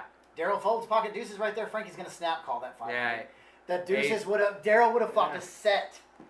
Daryl, Oh, I hate to see that. it's just been bad. It's I mean, it's running opposite bad, day in running poker. bad. If he calls, he's behind. If he folds, he's ahead. It's opposite day. There's Mr. Matt. Mr. Matt Rivers, one of our avid 5 on the button players that provides action all night long till close. waving at him to come in the booth so he can see how this runs. Mr. Matt, What's going on, guys? Matt, how are you, sir? welcome to the game. Spin Doing around over here in Yeah, between here, us. go. Why don't you just take that seat? Charlie? You mind commentating with us for a few minutes? I'll try. Yeah, sure. Okay, absolutely. It's got to be better than me. So lean in Thank here. you, folks. So, Mr. Matt, we've got a new option right here. Say hello to all of our viewers on Facebook. Hey, Now guys. YouTube. We're archiving on YouTube and Twitch. So we do have many options for everybody to see. We've got over $85,000 on the table. Wow. $85,000. We're winding down last 8 minutes of the night, and this is where we tell the players on purpose, and this is where action gets intense. So we've got if somebody raises to $50, you're gonna have 5-6 callers. Wow. If somebody raises to $75, you're gonna have 5-6-7 callers. It's been all night long, all the way up to $300. We've had 5-6-7 callers. So right here, raise to $50. We've already got 3 callers. Frankie's gonna call the extra quarter. Daryl's probably going to raise it. Oh, no, Oh, it's wow. 3. Reagan 3 bets it to $350 with King 10 suited. Daryl says snap with 7s. Billy says snap with Queen Love 10 it. suited. Slate says snap with 10-9. 4-way action, $1,500 pot. And we see a flop of Jack 5-3. Whose favorite hand is 5-3? Yours. I would have played it. Would have definitely got there. Yeah, so we would have got there. So we see Daryl's ahead. I like Reagan's C-bet. I like his 3-bet pre-flop. Man, Great hand. everything Great to Daryl's do it. done today Yeah. has been wrong. Yeah. He's folded ahead. Nice hand, Reagan. Yeah, Reagan smiles because he knows that he stole that one. He knows Yeah. someone had a pocket pair. 4 players, somebody's going to hold a pocket pair and hold it. Yep. Carter's up huge. Our other commentator, Chris Carter's in the booth. I mean, not in the booth, but he is out there playing today. He's sitting right there. Nice. Bought in with $1,000. He's up to $3,500. Daryl's bought in with 10. He's down to $4,800. Big winners right now. Billy lost a little bit. Frankie's up huge. Slate's up huge. Reagan's up huge. Jason's right about even. But look at that chip stack in front of Jeez. Reagan. Yeah. I mean, it's straight sexy. Yeah. Very. That's sexy, and those $1,000 chips are sexy. Very.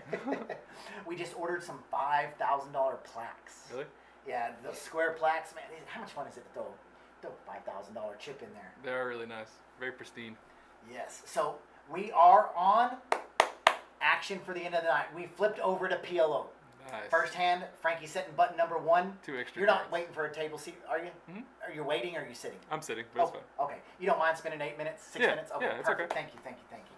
So, this last hand, we're gonna see a huge hand. We do it every week. Every week we close out on a huge hand. When we say last hand, everybody says gamble. So, is this gonna be the hand right here? Omaha takes a little bit longer. Daryl's got ace king. He's got the nut flush draw. He's got a little tiny straight draw in there, and he's gonna raise up the action. He's down, so he's gambling. 3-way action pre-flop, $300 in there. We see 10-3 deuce. Not action cards, but the action players. So we've got Frankie, Billy, and Daryl. 3 of the biggest action providers tonight. All 3 with a VPIP over 50%. Hot. And the cards keep getting worse. 3, Yeah, nobody's got 10, anything. deuce, deuce. Unless Frankie somehow has something. Frankie's liable to He pull could the trigger. easily steal it here if he wants. We say he could easily be holding pocket deuces. Yeah, that's true too. We've already seen quads twice tonight. There he goes. Frankie says, I'm going to steal it from you. I'm going to bet 300. I'm going to bet the pot. Billy says, repot. Nice. Gotta love that. Oh, he didn't say repot. No, that's $1,000. Yeah. 900.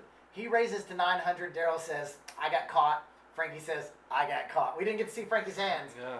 right there. So this is why Billy's so dangerous in PLO. Billy knows to smell weakness. He knows when the board comes out, what to bet, when to bet, how to bet.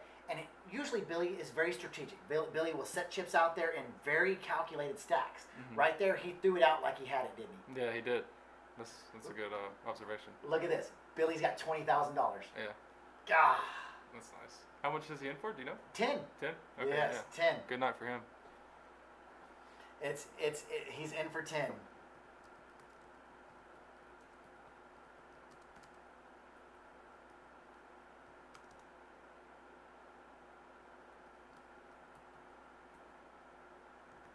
Bo's playing too.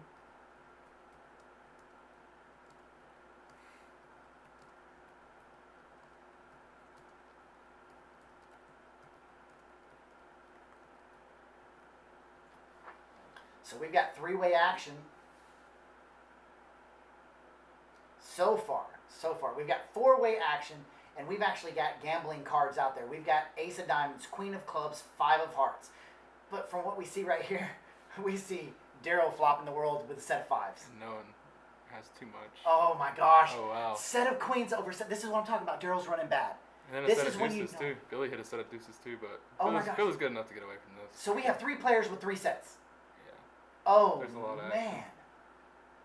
Oh wow. No straight draw, no straight out there. Oh. That's gonna limit the amount of. And there's a flush draw possibility. Mhm. Yeah. Oh, that's so bad for what the players were Yeah. holding. Could have been bigger for sure. It goes check, check on the flop. It goes check, check, check on the turn, and it goes check, check, check on the river. All three players had a set. Yeah. Man, where's the rest of that pot? Right, but it's gonna be a little sad when he sees the pocket fives there. Where on is the flop. rest of that pot at? Yeah. Jeez. Man, Slate's got a bunch of them black chips sitting out front. That's so nice to have. We've been talking about one of Michael Slate's purchases tonight. Michael Slate purchased a Desert Eagle. Oh wow. Israeli military issue Desert Eagle. Such a sexy gun. 50 cal. Are you out? Oh no, Okay. I'm up about 1,500. I know it. We've been talking about it. How's it going? Good, just grinding my way through. Yeah. That was a nice three-way run. Join us in the booth real quick, Mr. Chris Carter. He's taking a break from the table. He is up huge, double his stack almost. Double Yeah. the stack and some. I bought it for 2, but I'm up 15, so I got about 3,500, 3,600. in front of me. Beautiful. That last hand that was just played, all three players in the pot, all three flopped a set, all three checked it all the way through. Wow. There's like one bet on the turn. And Yeah. then board ran out scared. Well, Jason and Reagan and Billy have a drunk bet going. They all picked a card. If it comes on the board, you got to take a shot. So Like I said, not only is there cash action at Kojak's, there is alcohol action. BYOB, but they definitely are drinking tonight. So we are on our last hand of the night, and we see Frankie flop 2 pair. We see Billy flopped. No, Frankie did not flop 2 pair. I thought the flop was something different. Frankie did flop 2 pair. yeah. Okay, Billy flopped 2 pair. Just kidding. Yes, no, he flopped top bottom. 4 cards. Yeah, he flopped top bottom. I'm trying to read as fast as I can. We don't know what Reagan has, but it's not going to matter because he's going to let it go. Daryl's going to let it go. So we are down to Frankie and Billy in this hand. They've had a feud going on all night. Frankie's going to bet $375. He's going to throw his cards out there and say, "Gotcha, punk." Man, so we'll do one more hand for the night. We've got 1 more minute. We'll do one final hand. Go out there and let them know it's final hand coming. Okay. I will. All right, have a good one. That way you get a chance to play. You better hustle. I'm so used to watching streams on delay that like it's weird that This is Yeah. This right here is the live screen that we're seeing.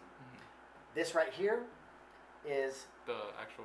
that's what the players are seeing. That's the feed. Yeah. Yeah, that's the feed that they're seeing. That's the feed. That's their feed. Gotcha. So our chat is live with the players. It's really neat how they have it set up. Our chat is live with the players. Our commentating and gameplay is a 30-minute delay. So Mr. Carter quickly runs out there before the cards are dealt so that he can see this hand, and he's not going to be a member of the last hand game. Reagan's going to raise it up. He's going to bet the pot, $75. Jason says, "Last hand, I'll play it." Daryl says, "Not in my day." Frankie's going to call the last hand. Billy's not going to. Slate's going to call it. So we're going to have some action here.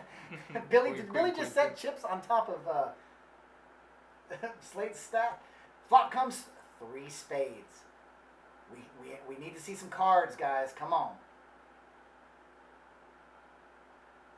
So Jason's going to lead out. Reagan's going to check it. Jason's going to lead out. I would guess that Jason's probably got at least the... Did he just play with 3 queens? That's what you were laughing about. Yeah. I didn't see that. Yeah. That's a no-no. That's a no-no. No, it's fine. So, last hand of the night. Jason's going to pull it in. He's still going to be down for the night. Daryl's going to be down for the night. Reagan's going to be up double for the night. Frankie's going to be up. Billy's going to be up. Slate's going to be up. Sergio, unfortunately, felt it tonight. He will be back next week. Bo's going to be up. And Mr. Carter joining the game late after Mr. Hinton left. He is going to be up for the night. Ladies and gentlemen, out in Twitch land, out in YouTube land, out in Facebook Live land, we appreciate you coming in for Live at Kojak's. Hopefully next week we can have a No Limit Hold'em live session, which Mr. Matt will be sitting at the table playing if we have. So hopefully we can do that. Matt, thank you for coming in here commentating the last couple of hands. Yeah, thank y'all for having me. Thank you. Hey, question. You like high limit hold'em tournaments, right? Yeah, sure. So we added a new tournament. I pitched it to our boss today, and they liked it. We're going to be adding a $1,000 hold'em tournament into our winter Oh, wow. mini series in January. That's exciting. So it's a high limit tournament. Man, we got the cards out. We might as well watch one more hand. One more hand. We got the cards out. We're here. They're already out there. But we're adding a hold'em high limit $1,000 buy-in tournament. Maybe we can see Mr. Matt in here playing it. We'll definitely. So in our main event series for our Permian Basin Poker Series, we had over a $60,000 prize pool in the high limit. So that's one of the fan favorites that they like to play. So we added it in as a second tournament on the Thursday. So quick little chip count that right there shows you we have 3 players over 10,000. We have our 4 players over 10,000, 3 players over 15,000, 1 almost at 20,000. That's the magic mark. If you can double your 10K stack, that's a win for the Oh, yeah. week, right? Yeah, 10K is big. I'd be happy with it. Kind of. So they have, unfortunately, we were going to show you one last hand. They have turned off the card reader. They have swapped out the cards. They're holding Kojak's cards. Ladies and gentlemen, they're saying, stop it, stop it. Live from Kojak's, Saturday night.